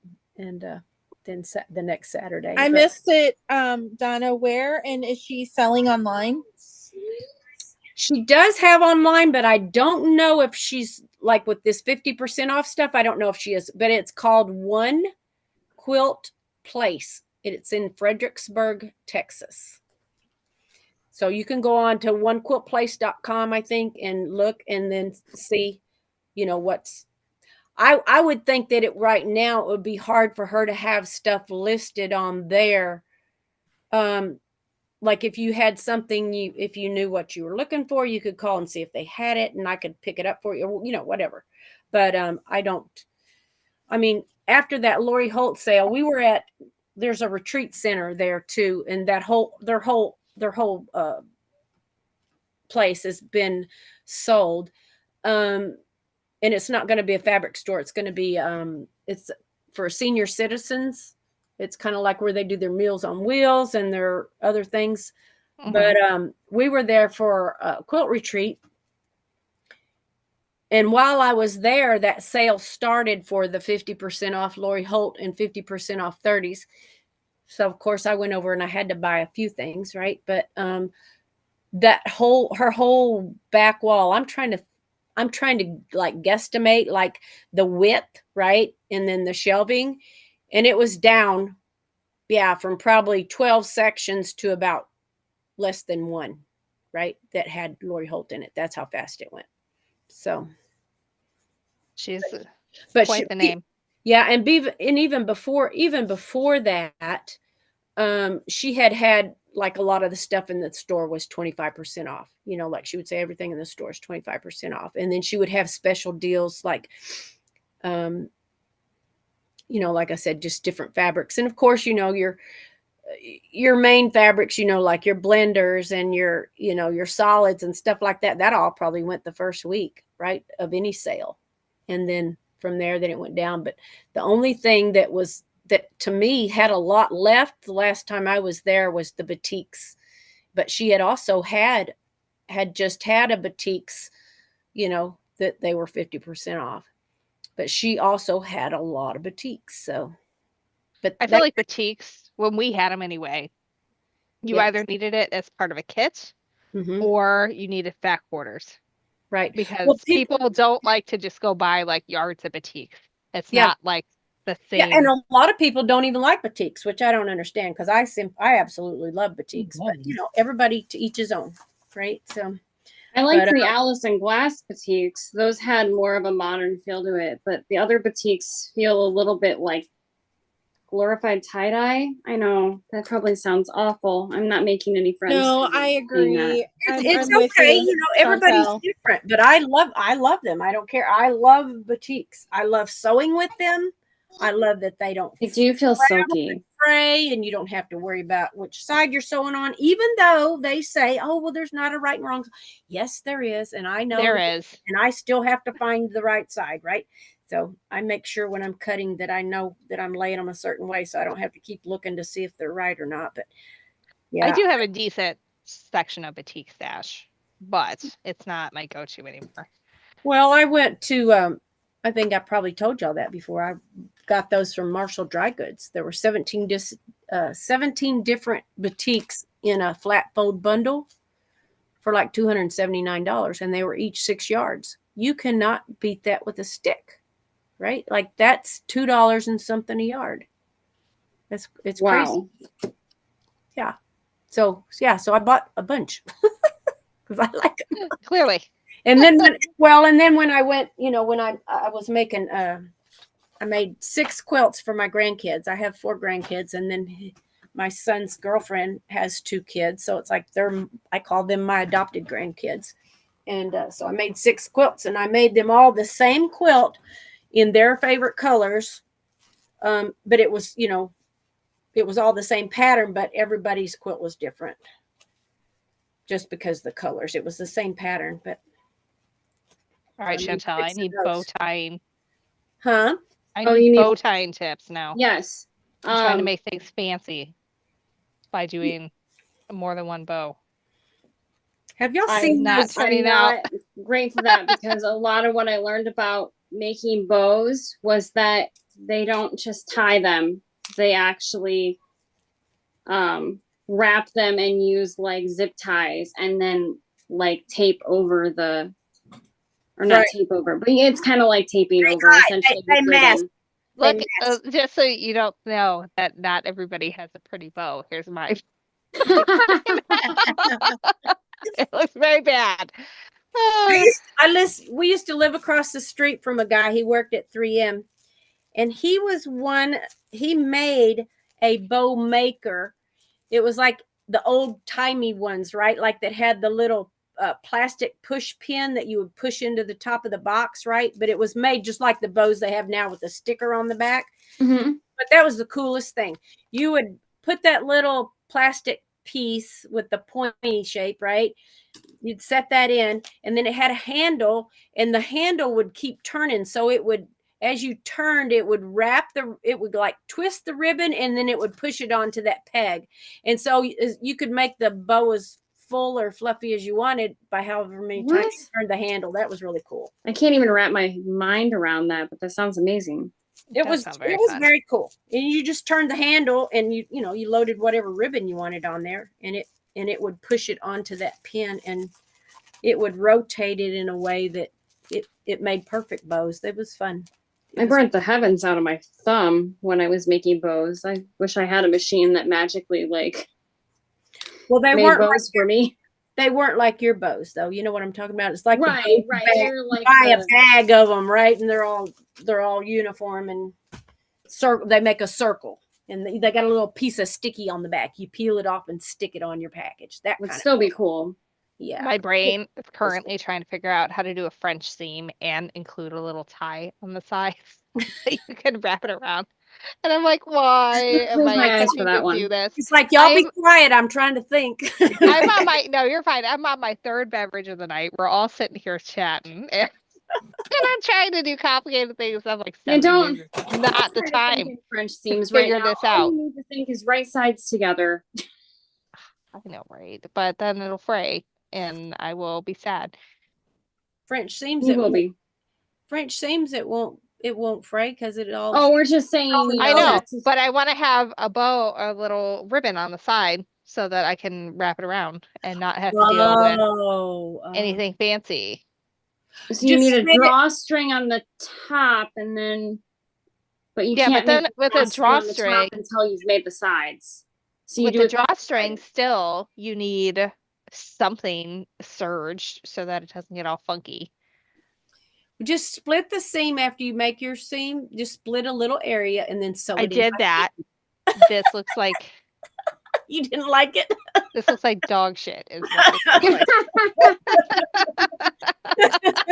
like. I'm experimenting tonight, and I'm deciding what I like and I don't like. It does look a bit like the doggy baggies that you use when you walk your dog. It does. I mean, well, like this is This is the size that it's going to be no matter. I mean, there's a jelly roll in here right now. I could turn it on its side and it would look a little nicer. But It'd be fun if you squared the corners so that you had some that sat upright a little better, like the bottom of a tote bag. we're trying to be easy. I know. I know. There's lots of things one can do. I could line it, and that would make my life easier too, but easy. Is what I'm Lining trying would be to do. easier, probably. You know what I think is going to happen? I think Stephanie is not going to do anything more with this. She is going to cut hexes out of it and call it a day. That's what's going That to happen. sounds like a great idea. I have a good enough little tutorial planned here with the idea wrapping will come paper. as soon as you're done. Yeah, it'll come in the morning probably. It won't. It's not gonna come right now Yes. because you're doing it. This is how my life is. I like in the middle of I'd never ever have thoughts. I never have thoughts. I do have thoughts. Your thoughts come almighty. in the middle of the night My or thoughts in the shower. come exactly. I will look at something. I would While look at cooking. Stephanie B knows this because she's watched me design a bunch of quilts. I need to look at the fabric and I need to do something completely different for a day or two, and then I know what I'm supposed to do with this fabric, and we're all good to go. But for right now, what I'm supposed to do with this fabric is cut hexagons out of it. So that's what I'm gonna go do. Well, I've been productive. I've been productive so far. I've sewn a new button onto the top of my blouse. Well, there you go. You've gotten one thing done. This was a blouse that got given to me, and it's got like white sequins all over it, embroidery stitching. It's gorgeous. wow. And it's like, I wanted to wear this the other day. Went to put it on. It's like, oh man, I need a button, a top button at that, right? Got to have that. And so I took one off the sleeve, and then I'll see if I can find another button. I was hoping, you know how a lot of blouses have The button on the tag. Yep, or on the inside of the side seam, but yeah, I wasn't lucky enough. But I think I might have something pretty similar. There was 2 buttons on the cuff, so I don't have to have, I don't have to have one there. So that's where I took it from, and then I'll look later. I've got plenty of buttons. We already had the button discussion, the mason jar with buttons, right? Oh yeah. Oh yes, everybody's got to have one. I have one. Or 7. Great dance. We had a giant the old-fashioned glass mayonnaise jar. I don't know. I think mine might have been a mayonnaise jar because it didn't say a ball on it anywhere. My piggy bank as a kid was a pickle jar, which is appropriate because I got to eat all the pickles and then save the money. Yep. There you go. I I'm still still have making some ornaments, pickle by the jars way. full of coins, Chantel. I have like 3 of them in the garage. I use them as door stops. One of my friends, when her dad passed away, they found $5,000 of change scattered throughout his house. What? Oh, wow. Courtney's dad. Really? Yes. Oh my gosh. $5 That's grand in intense. change. Yes. Do they even take that as legal tender anymore? I mean, I don't know that they brought it Well, all you at one probably time. have to go to those You have to go to the bank. and, to do you it. can go to those change machines. They have them like at Walmart and places, and just They start charge. changing. They Go to do. the bank. You would lose They'll- so much they'll- money. They'll change it out. Yeah. Most banks won't take them unless they're rolled. Really? The Yeah. ones that I went to would not take them rolled. Well, you can't you can't bring a lot in at once. You They can't maybe need to bombard make- them. That's what I you're tell you trying to what, say. I was like, it would I'm gonna take you a figure out long what word. time. It would take you a long time just to go through them and find the ones that are probably collectible, right? Before you took them to the bank. I would. Because if they were very old, there's a good chance that a lot of them are worth a lot of money. I have a collection of quarters. Multiple collections of quarters. You're This probably does buy not all along surprise one anybody. day. This does not surprise anyone. I have all 50 states, I do too. and then I started have the ones collecting with like the the other stamp. ones. They Yeah. have the coins and the stamps. Yep. Because I I collect. have Mercury dimes. Mercury That dye. I've not heard of. Very old. I can't even remember the details right now. Apparently, I'm 3 drinks in too. So, We are where we are. I literally like, I don't know. It was just a long day, and I was like, you know what? Chantel likes the high noons. I'm gonna get some. They're some of good, those. right? We should be sponsored by High Noon. We should be sponsored by High Noon. You're right. They need a crowd. We're your crowd. All right, I have We a little sew bit in to our show about pajamas. This is our perfect Moo-moos? thing that we do. Sponsored by Moo-moos and Moo-moos. high noons. This is what you do when you're 40. You get on a Zoom call with strangers, well, not strangers anymore, on the internet and sew and drink in your We're not pajamas. strangers anymore because we got Moo-moos Yes. and High Noons. Oh, goodness. I have a little bit of show and tell I can do. Ooh, Woohoo! yes. How many bowl Yes. cozies have you Don't done while get- we've been here? Okay, bowl cozies real quick. So what kind of, Chantel, what kind of dimes did you say they were? Mercury dimes. Oh, okay. I'm Googling. You know, Google has answered everything. Yes. This is one bag of bowl cozies. How many hamburgers is that, Gwendolyn?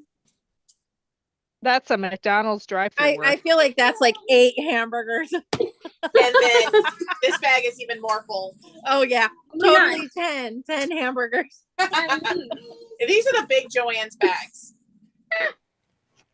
So, Those are the big. Oh, they are. yeah, You these are can't the tell big until you pull it Joann's back, and then bags. it's like, whoa, Where's that's at least 20 hamburgers. okay? Yeah, so I was gonna say maybe those are double hamburgers, two.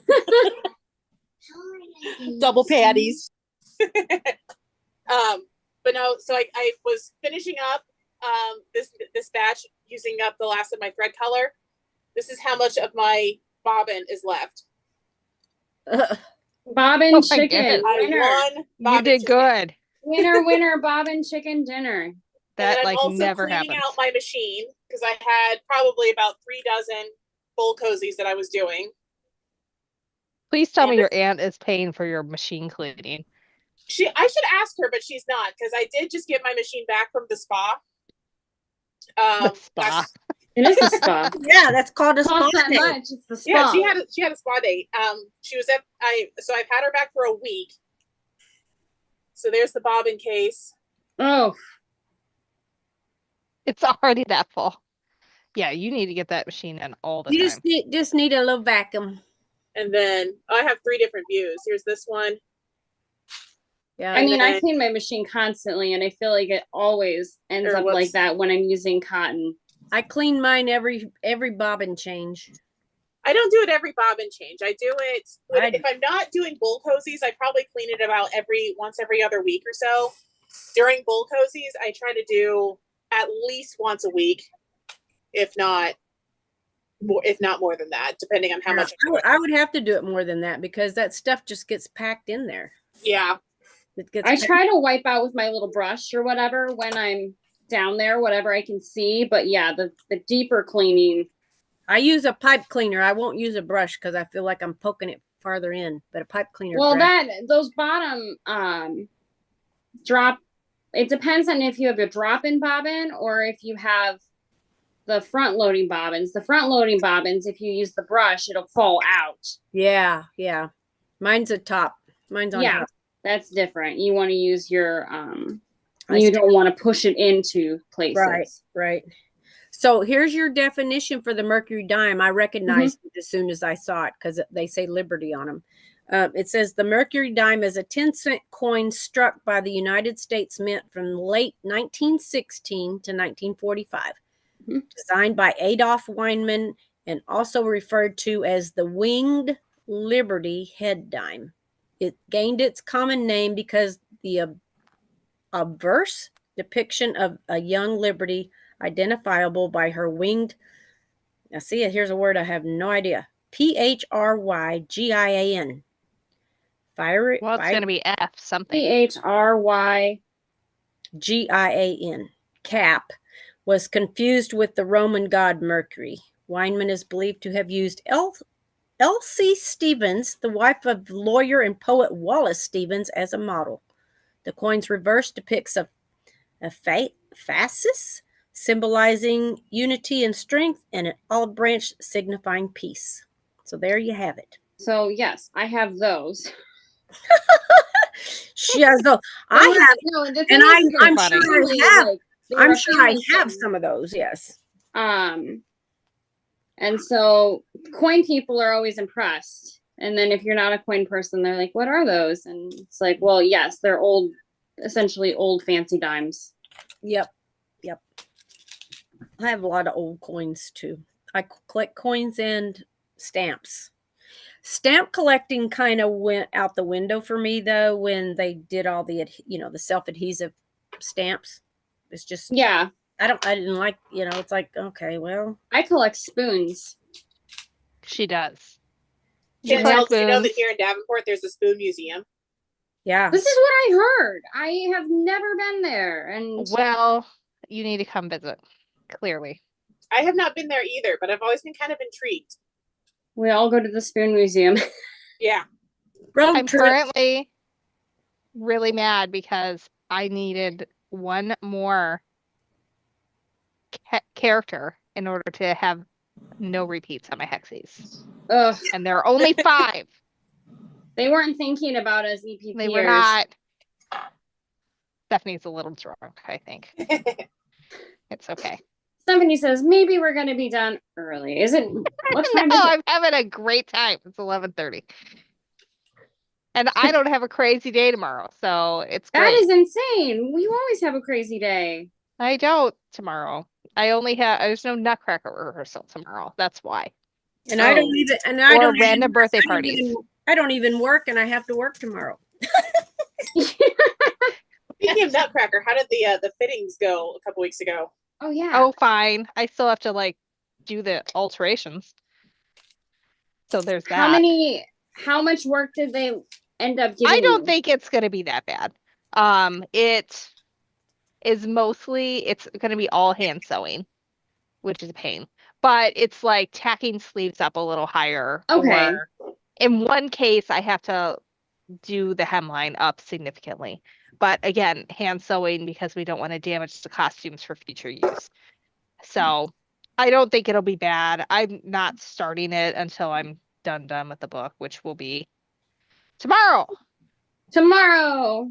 I mean, maybe not exactly tomorrow because it's supposed to rain, so the photography might not happen. But the projects sewing. will be done. The projects will be done. So It's the book project that just keeps giving. I know. Never ends. Why? So I did this to myself. I wanted to make 4 wall hangings for all 4 seasons because I wanted this to be a seasonal book. And I was like, sounds like fun. Yeah. And it was fun for the first 2. That's basically what seasons are, though. They're fun for the first 2, and then I know, right? we're Ooh, over them. Letitia wants to learn crochet. Start with a dishcloth. That's what I would do. Yeah, don't try to make a scarf. You'll end up with a weird long dishcloth by the time you quit. Or a temperature blanket because you'll get 10 days into January and then lose your excitement.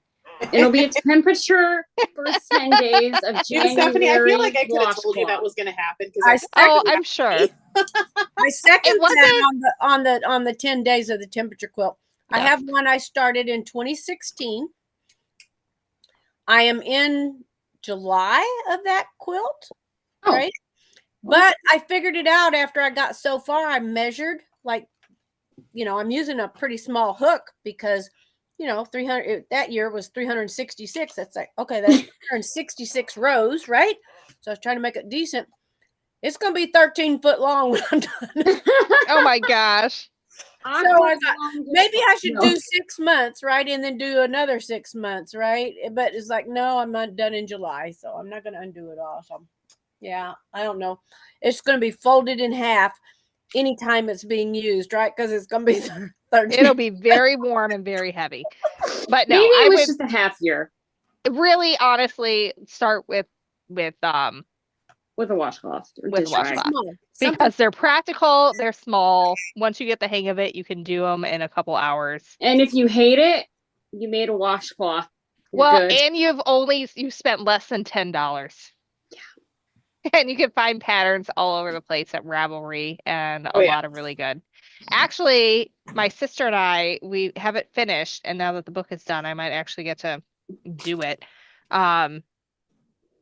We're doing a pattern called crossover craft that combines machine sewing, hand sewing, and crochet. So to make a blanket. So it turned out super cute. And I cannot believe the place that I found to do photography in because it was like out of this world, like it should be on a movie set. And it looks so good. So good. I Like they did one of them. yes. Well, my She first did. dishcloth, I did one square. I made a dishcloth, and I've done crochet and all for years and years and years. But I had never made anything round, and so I thought, well, I'll just make a round dishcloth. It was funny.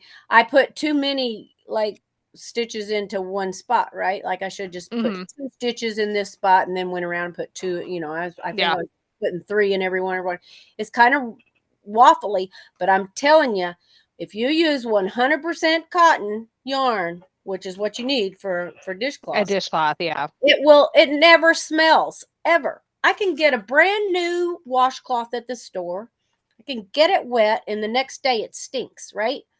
That washcloth that I made, it can sit there. I can use that thing in my sink for 2 or 3 weeks and it won't stink. So Really? amazing. Yes, use 100% cotton and it won't stink.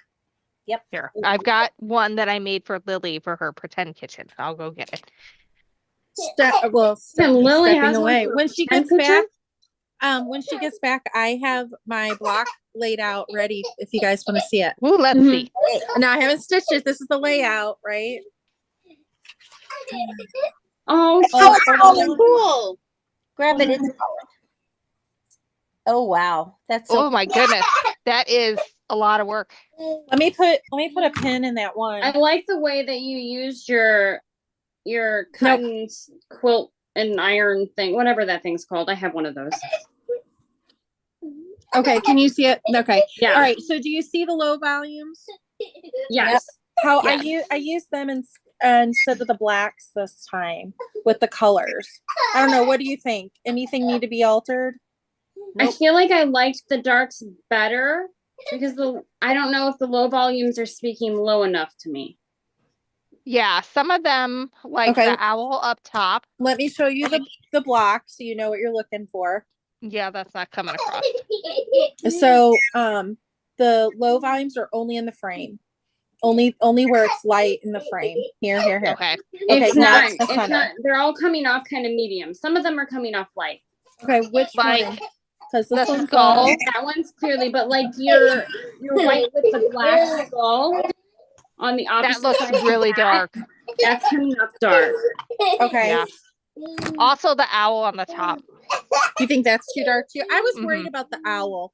The skull, It's beautiful a lot of the way you black cut it. will go into the seam because they're only an inch and a quarter. So a lot of the black will go into the seam, just leaving the skull. So I'm not as worried about that one. But the owl, I was I hear worried. those silly laughs. I know he's being tickled by Papa. Because we turned off his movie for a minute so that I could. Yeah, the owl's not speaking it, but I think. What So if you switch So the this, moon If you to the top? swap, that will be gone in the seam, and all this side will be in the seam. So really, all you'll see in the black is the eye. If you switch the moon to the top and switched out the owl for something else, I think you would end up with more Okay. light. Because the moon, the way I it's had the moon at the top, and then I had the owl at the bottom, and then I changed. So let me make that switch. But then I got to find a different fabric for the owl. Yeah, because I definitely don't like the owl down there by the purple. That it really makes it look darker. but this is the crochet dishcloth. oh, there you go. It's very simple, very fun. They make variegated yarns, and you can get 2, depending on the size of the yarn ball, you can get 2 to 3. And it's really nice because you can practice your different stitches.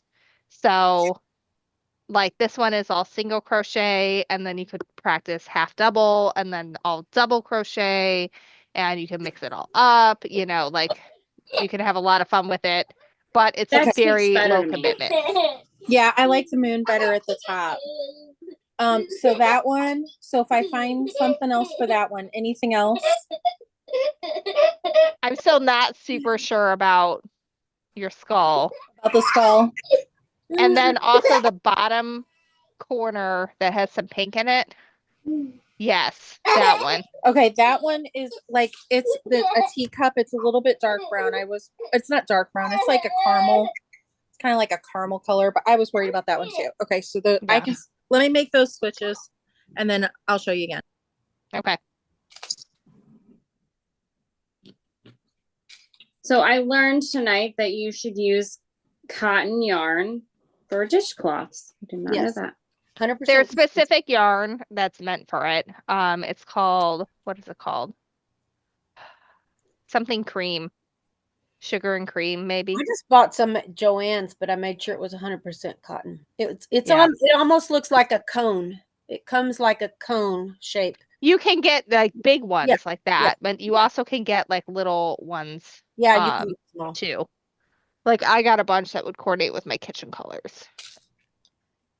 Just for funsies. Have I done anything with it besides make the play one? No, definitely not. But yeah, you can get like yarn balls like this, probably maximum $3-4, and then you're buying your hook. And just buy whatever size hook it says. It'll say on the package what to use. It'll say on the yarn package what size hook to use.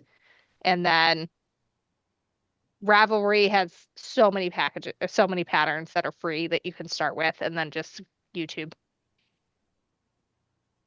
The best part's nobody's judging your like rag, you know? Yeah, you're gonna be scrubbing dirty You're gonna be stuff off your cleaning your dishes kitchen with it. Who sink, cares Like no how it matter turns what out? you did, you're Did better you off than make when you this? started. Yeah. Yeah. You have a rag now. You did good. Yeah, exactly. Like it's like you make a baby quilt and like you don't want to put like you want it to be beautiful and you want it to be special for that baby, But you want it to also be vomited on. accept that it's going to be puked and pooped and peed on. And so, you know, are you going to make it heirloom quality? Probably not. You're going to make it so it can be washed a million times. I made another ornament. Yay. Oh, how cute. I'm trying to decide where I want to fussy cut out my Pikachu at. I think we'll put him dead center. All right, I think I've avoided my English paper piecing project long enough. I should probably You're feeling good about it? should touch that one. I'm avoiding it. I got my month 2 done in time for, you know, so the way I have it set up now is like when month 4 shows up, I'll start working on month 3. So when month 3 showed up, I was working on month 2. Well, I finished month 2 at the beginning of this month. So month 3 is going to show, or month 4 is going to show up soon. So I'll start month 3, but I've actually already started it. So I'm kind of ahead. But the amount of work for that particular month is obscene. It's like an entire Chula Nova in a month. In 1 month. That's nuts. It's the same size of medallion as the last one, plus like 3 more that are about this big, like bigger than my head. My goodness. And they're all 10-point stars with like 2 or 3 layers outside of them. Yeah, that's a lot. It's a lot. But then I just got month 4 and it's just like 3 10-point stars with outer layers. So apparently it's a catch-up month. I wonder if they did that on purpose or if it just, it just kind of happened. Totally like accidental. And I think people are going to complain because it's a lime green month next month. It's like very, Right. It's very much one of those colors that people are going to be like, I love this color. It's my color. I feel it in my soul. Or they're going to be like, I hate this color with a passion. It makes me angry. Kind of how I feel about purple. You know, it's a I very. just can't believe you don't like purple. I like some. I think you purple. still have my purple stash, actually. I mean, I have purple scissors, but they're like purple pink. Yeah, that's Well, rainbow. It's not purple. Yeah, that's iridescent. Yeah, well, that's an acceptable purple for me. It's just, I mean, I used purple in this. I'm coming around to See, that's purple. the shade. Okay, so when I say I like purple, I like this shade. No, Like the cool blue purples. If it's a red purple like this, not feeling it. No. I don't like None this. of- I both of love those are every no. color purple. You what? I love every color purple. I love I it. like a pinky purple. It's red purple. Chantel cannot That's stand not- any kind of purple that has brown in it. No. God, no. No. Absolutely not. If the purple isn't pink, it's not for me. You're funny. It's true though. I mean, like this one here, I can kind of accept because it's like, it's almost pink. Once it gets dark, I just can't. This is a lavender. I'm starting to like lavender a little more, but this one has brown in it. It's brown spots on, but it's cave, so it's like okay. But Cute. It's Yeah, I cute. love. We were talking ribbon earlier. yeah, I use this for my bookmarks on my book covers. The ribbon. yeah, This purple is perfect, like royal it's purple. purple. It has kind of the iridescent. Chantel is not going to be My convinced. stash. It's so sad. I had to borrow I love it. purples. Give me all the purples. I got down to the purple, and I have like that bluish. It goes like periwinkle to like magenta. All of the It like just jumps. true purples are just not there. Yeah, that's my biggest section. Your of my color book. wheel is broken. It's broken. It is broken. It just forgot the end. That's all. Just smacked that, end of the rainbow off and whoops. I mean, I'm coming around to some of it. Sometimes you need it for balance, and I understand that. Like, I can accept it in combination of other colors.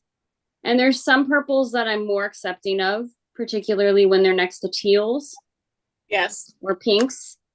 But, What about yellow, purple and yellow? I can do, well, I like yellow. I like all yellows. So I can accept that. But purple on its own. Purple is like an essence. People just love that color. It like defines them. That's true. People don't just like purple. They are purple. That's true. You know, when I wear purple, I get more compliments, right? Like everybody loves for me. to Purple wear is, purple. It looks people good on me. take on purple. Like it has a fandom. And I'm just not, I'm the pink What about person. purple for Halloween? Yes. Well, that's in combination of other colors. So like, I mean, Like purple and lime green. yeah, like I can accept that. Yes, have I more love purple with lime green. My granddaughter purple wants on to its be own. Barbie Yes. next year, so yeah, she's gonna be purple. It's just not, I mean, but then again, I love every color so deeply that maybe I like purple, but because I'm so passionate about all the other colors, purple seems like maybe I just like it. But really, I like it. I just love everything else. It's like when you go to the sweet shop. I do remember like my art teacher in high school, and also a couple so I did 4-H when I was a kid, and I remember the painting judges, because I always did fine arts, and the judges either loved purple, and like the paintings or the art pieces that had a lot of purple in it would always get the high marks and get the blue ribbons and the honorable mention or whatever, or they hated purple and like all of them would get red and white ribbons. It's a color of mood. It really is. What about when Tula and Allison Glass do purple? Well, see, those are magenta purples. Those are pink purples. Sometimes, like I'm looking at Original one that's, like, De a La dark Luna, blue though? purple, and it's next to teals. Like I have a Tula quilt over here.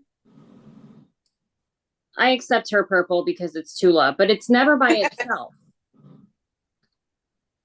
It's never by itself. So it's more okay. It's in combination with like 12 other colors. It's not just like this, where it's like two colors. And I don't know can why I barely handle picked it. this out. This is one of my favorite fabrics that I got from Joann's. It's kind of a dusty lilac with metallic silver. I do like the fabric, but I wish it was navy.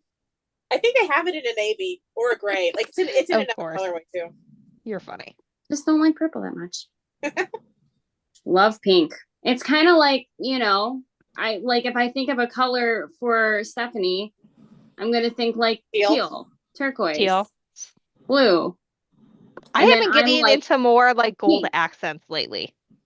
Like I used to be orange. like, give me silver, and I want no gold. And now I'm more into, I'm having little bits of it here and there. You were spending too much time with me. You got all the fiery colors that I guess something. I lean towards, all my pinks, and like I'm not a big blue person either. But you need all the colors. You need them.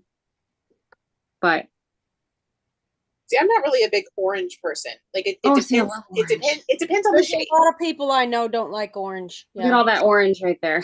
Like if it's more of a coral orange or kind of a pink orange, I like that. But if it's I like an if it's orange. a brown orange, I don't like that. I love orange. I love sunset though. The You sunset do. You love colors, your cheddar. yes, and cheddar. Yeah. Yeah, I like orange, but pink is my favorite, orange and then purple. So just think of the sunset and that's what I always go for. See, purple in combination with those, I can accept. I mean, I used purple. See, purple happened,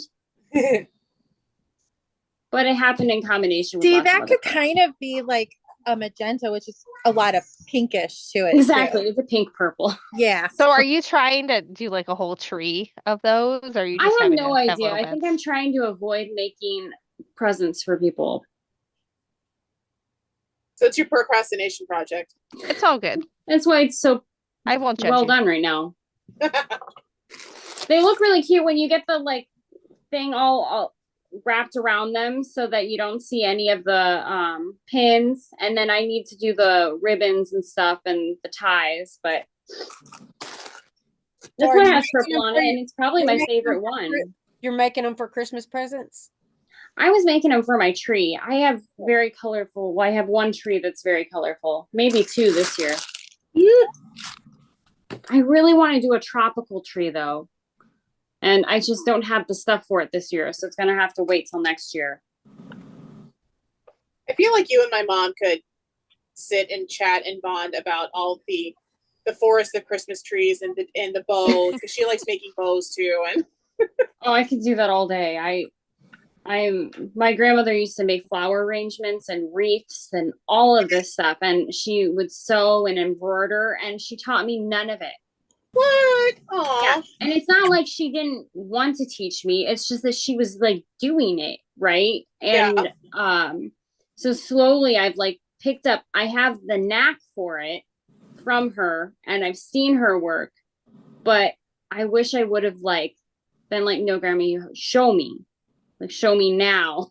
Like, walk me through this. Not later. Now I want to know how you do this, but I just didn't have the interest when I was little, Yeah. you know, to do it. And now here I am doing the exact same project she was doing. Yeah. Like, I feel coulda used that. that. My grandma was very good at sewing garments. And I wish I would have taken in more of that. That would be really fun to know more of. Because she never used a pattern. She just Like, knew how to do it. She couldn't read in English or Italian. So she just knew these things because she was raised to be a wife and mother, because that's what you were raised to be in Italy in the 50s. Well, no, my parents had been born in the 50s, so I don't know. Anyway, long time No. ago. Yes, back then you were raised to be the epitome of Italian cooking Yeah. and talking. Yeah, You And not she- use templates at all, or did she not just use like instructions? She didn't use anything. She Wow. just did it. Okay. I don't know My how grandma- she did it, but she just did. So I know my And, grandma would use the templates from the pattern, but she could never. She to this day, like she could read. She's literate, but like guide sheets and instructions on patterns just confuse the heck out of her, and she can't. They do me too. No, we went to follow True. a pattern one time. She was going to teach me to sew, and we were doing An a American Girl doll pattern. American Girl doll pattern. And I was anal retentive back then on my sewing too. And I was like, but the instructions say we're supposed to do this, Grandma. Should I could tell now that I'm an adult and have done things like this with small children that she must have been really frustrated with me, but she Oh. never showed it. Never one time. And then at the end she goes, next time we may get something for you. And then we never made anything else. And I wish we would have because Aw. that would have been great. But She must have really held it together because like for you to be like, no, Nana, like, well, and it's wrong. It's the pattern's wrong. Like I can tell now. Like I knew then it wasn't right, and I can tell now what is wrong. But oh my it's gosh. like it's funny. But I think I'm gonna go to the quilt store tomorrow and get more hexy templates. Come to One Quilt Place, Albany. Which quilt Come store? to Chantel's house. That might be a little bit of a drive. A little I bit. might be going to LeClaire tomorrow. Which quilt store? I'm gonna go to Our Crafty Life. Go to Chantel's house. She has lots of hexies. I know, but I also probably should finish painting my garage There's because some. the stuff arrived for that. Here's some more. These are already done for you. I have a whole bin now almost filled with everything from my past year's worth of stuff. Like this is That's like awesome. the leftovers from my year's projects in here. What was that bin? I can't remember. It's from Amazon, and I promise I'm gonna film videos now that I'm Will you almost done link with it this to damn me book. later? I will. I'll Because the find it fact and that send it those to you. fit perfectly, and I had to It give is my bin perfect. up in England because it wasn't going to fit. Oh, I wonder what they thought of us when they They went in walk that in there hotel and room. there's like 2 pairs of shoes and 2 pairs of shoes, random fabric that looks like fish. seashells and fish that was like not our style, It was but bad. like I mean, I don't want to speak poorly of it because somebody, prepared that for us, but it just was not. It was not. It was not for us. This was And not that's our style. fine. But Yeah. we were at the point where the irony is that we were filled to the gills and it was fish fabric. We just could not fit anything. I had to leave shoes behind, guys. Like it was shoes or Liberty. What do you choose? Liberty. You bring the Liberty fabric home. That's what you do. It wasn't anything personal at that point. Besides, I had gotten those shoes for $3 at a local like thrift store, maybe $5. Oof, maybe they were $5. It was Liberty fabric. We had to bring it home. Absolutely. There was no question there. And No we regrets. packed those things impeccably. We packed for like 2 hours. I folded fabric for probably an hour and a half. We worked so hard. Easily. Every single like edge and corner of those bags were. And then I had to redo it. And we hit whatever. Oh my That was gosh. Did I awful. ever tell you guys that story here? Yes. Yes, I remember you saying it on here because I wanted to throw that guy's name out there. Oh, and I wouldn't let you. Luckily for you, I've forgotten the name. Look at Pikachu! Oh, so cute. My daughter's gonna love that. Okay, I made some substitutions. Let's see if that's better. Oh, that makes more sense. A lot more sense. Oh, Wally. Okay. I still feel like that moon See it first thing in the morning. is a little and the skull. Just because they're more cream and the others are more white. Yeah, you need the whiter whites. Yeah, but okay, It's so close though. It reads But much that's- better than it did. you guys got to remember though, this is Scrappy, right? And That's remember my other darks, I would use blacks, but then I would sometimes just put like a random weird gray or That's like a true. dark Although the dark purple red or, really or dark blue in the spot. So I don't have a whole lot of light values left. For not repeat the same fabric in this block. Like I can repeat in other blocks, but I'm trying for each block. I think to use. it's good enough.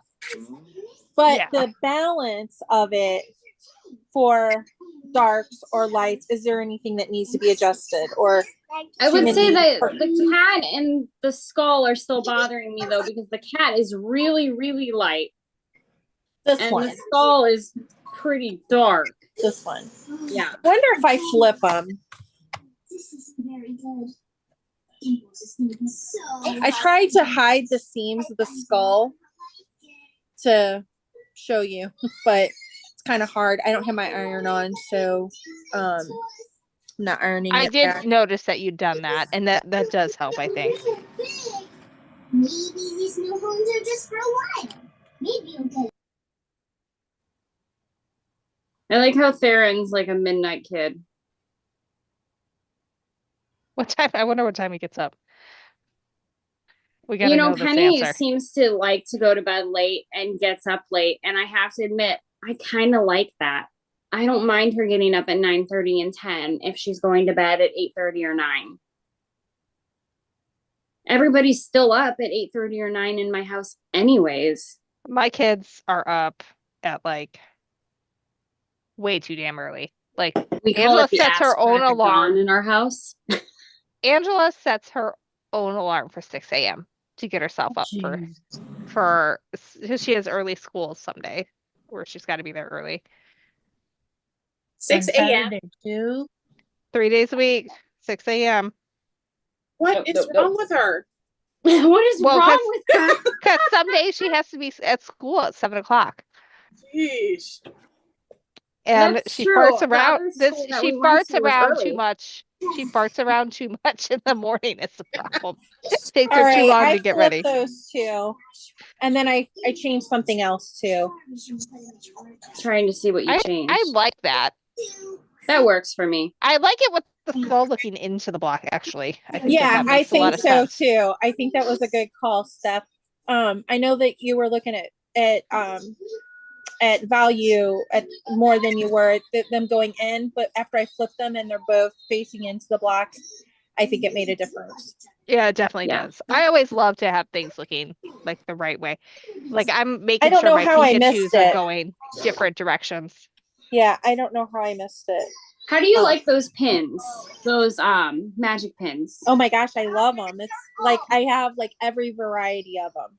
I have the double ones. I love those for when you're trying to piece. Yes. You're These are getting those super, edges perfect. super thin, You fine see- ones though. And That's Mhm. what I use all the time for quilting. I love them. And they're extra long and they're super thin. So, okay, And they're sharp. what's everyone else think? Steph 2.0, Donna? I like it. I like them. I like yeah, the I aliens. agree. I'm noticing that I like now it that they're now. next to something lighter.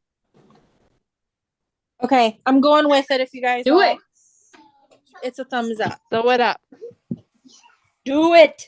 Sew it up. up. Sew it up. I feel like I need to sew something because I have not. I've burnt my thumb. I've pinned my thumb. Now I need to sew my thumb. That's not. Only thing I haven't done. I feel like you have though once. Didn't you do I that did. once? I did sew my finger on Mother's Day. I actually and I didn't mess up the timing on my machine doing that either. That's shocking. I went right through I hit the nail and went through my finger, but I managed to just get nothing that important, but a good chunk. It was definitely a visible like, oh my gosh, what do I do? And like the needle is stuck into my hand. Oh my gosh. And it was like, this is going to hurt so much worse if I don't yank it out now. It doesn't look like it's touching anything that important. If I don't pull it out, somebody else is going to pull it out, and I yanked it out. Take advantage of that adrenaline. That was basically what it was. It was like, now or never. So, today I had to have Matt run over to Joann's because I needed a piece of canvas for a pincushion I'm making. And he found these and we got them for Theron. So I have to show you because in the spirit of all of the Halloween, right?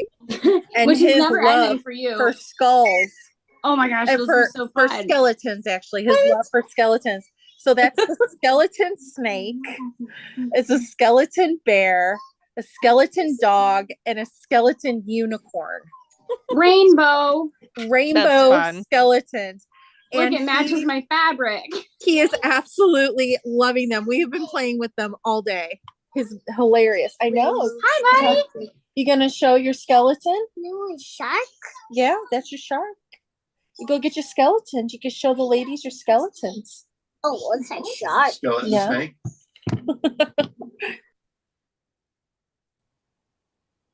Oh my gosh, she's so cute. Oh goodness. It is 12:05. So once we see the shark, I think it is time to call it a night. But we have had a fun night tonight. Okay, he got the snake. Oh, The shark. Ooh. You gonna oh, show he the can snake? appropriately open it. That's the shark in the picture, but you gotta show them your snake. That's bigger than I thought. Yeah. Ooh. But they're so cool, and they were only $3 because they were, On 70% clearance, probably. off. Clearance. But anyway, so Aaron, he's so what does into all the this. snake say? What's the snake say? Does he go? What does the snake say? What does the snake say? Acorn? He calls the unicorn acorn. He's looking at the picture on my phone on the A desk, so- unicorn. Yeah, Oh, just snake. we'll be working on that one in speech therapy. He's No. still he's kind of like You know what? He sounds good. It's very clear what Yeah. he's saying. I mean, Penny's 3, and what she says is so. She sounds like an auctioneer. You can't understand half of what she's saying, and then a word will pop out. Well, it's Cheese so balls, funny because the unicorn, oh, ballerina. he does that for sure all the time. Oh, you're gonna show him your unicorn? Okay. Nana, put you up here. Show him your A unicorn. shark? Yep, A that's shark? on the baby What is shark. that? A Oh, shark. that's a What is this? A What is shark. this? What's this? Is this your unicorn with your snake? Oh, and it was so cute. Oh my gosh. So he took the snake and he had his rubber snake, the long rubber ones you Ooh, have. He has a yeah. couple of those. And he puts it in the snake's mouth and he says, I food it, Nana. I food it. He turned the one snake into food for the other snake to eat. It was so dang cute. I loved Food it. it too. It was so fun, wasn't it? Oh. Okay, you showed him your unicorn and your snake. Are you all done? Maybe he's so cute. I just can't. That's so adorable. Acorn snake. Acorn. They are. Acorn Unicorn. snake. Acorn snake. Until they acorn grow snake. up. So he calls I know I told you this before. He calls octopus apple juice. So now we get to say apple juice and acorn for unicorn. Are you gonna show the dog? Dog. Okay. Skeleton. You do them one at a time, huh? Skeleton. You being a Dog. showman? And you show him how their That one's mouth so opens? cool. Mouth. His mouth open? Is his mouth? Oh, that is cool. I love it. And his tail bends. But I'm telling you, for 70% off at Joann's in the Halloween section, Oh, you can't beat it. you better hope Santa's shopping that department. What's the dog say? Dog. It says woof, The wolf. woof, woof, woof, woof. Penny thinks she's a dog most of the time these days. So we get a lot of Woof. ow, ow, ow, woo. I wonder. And we get a little arf, arf, ow. That's cute. Yeah. Good night, y'all. I'm going All right. to bed. Good night, everyone. It is definitely late. Thank you for We did joining it, us guys. again. We did it late. We made it till midnight. Skeleton.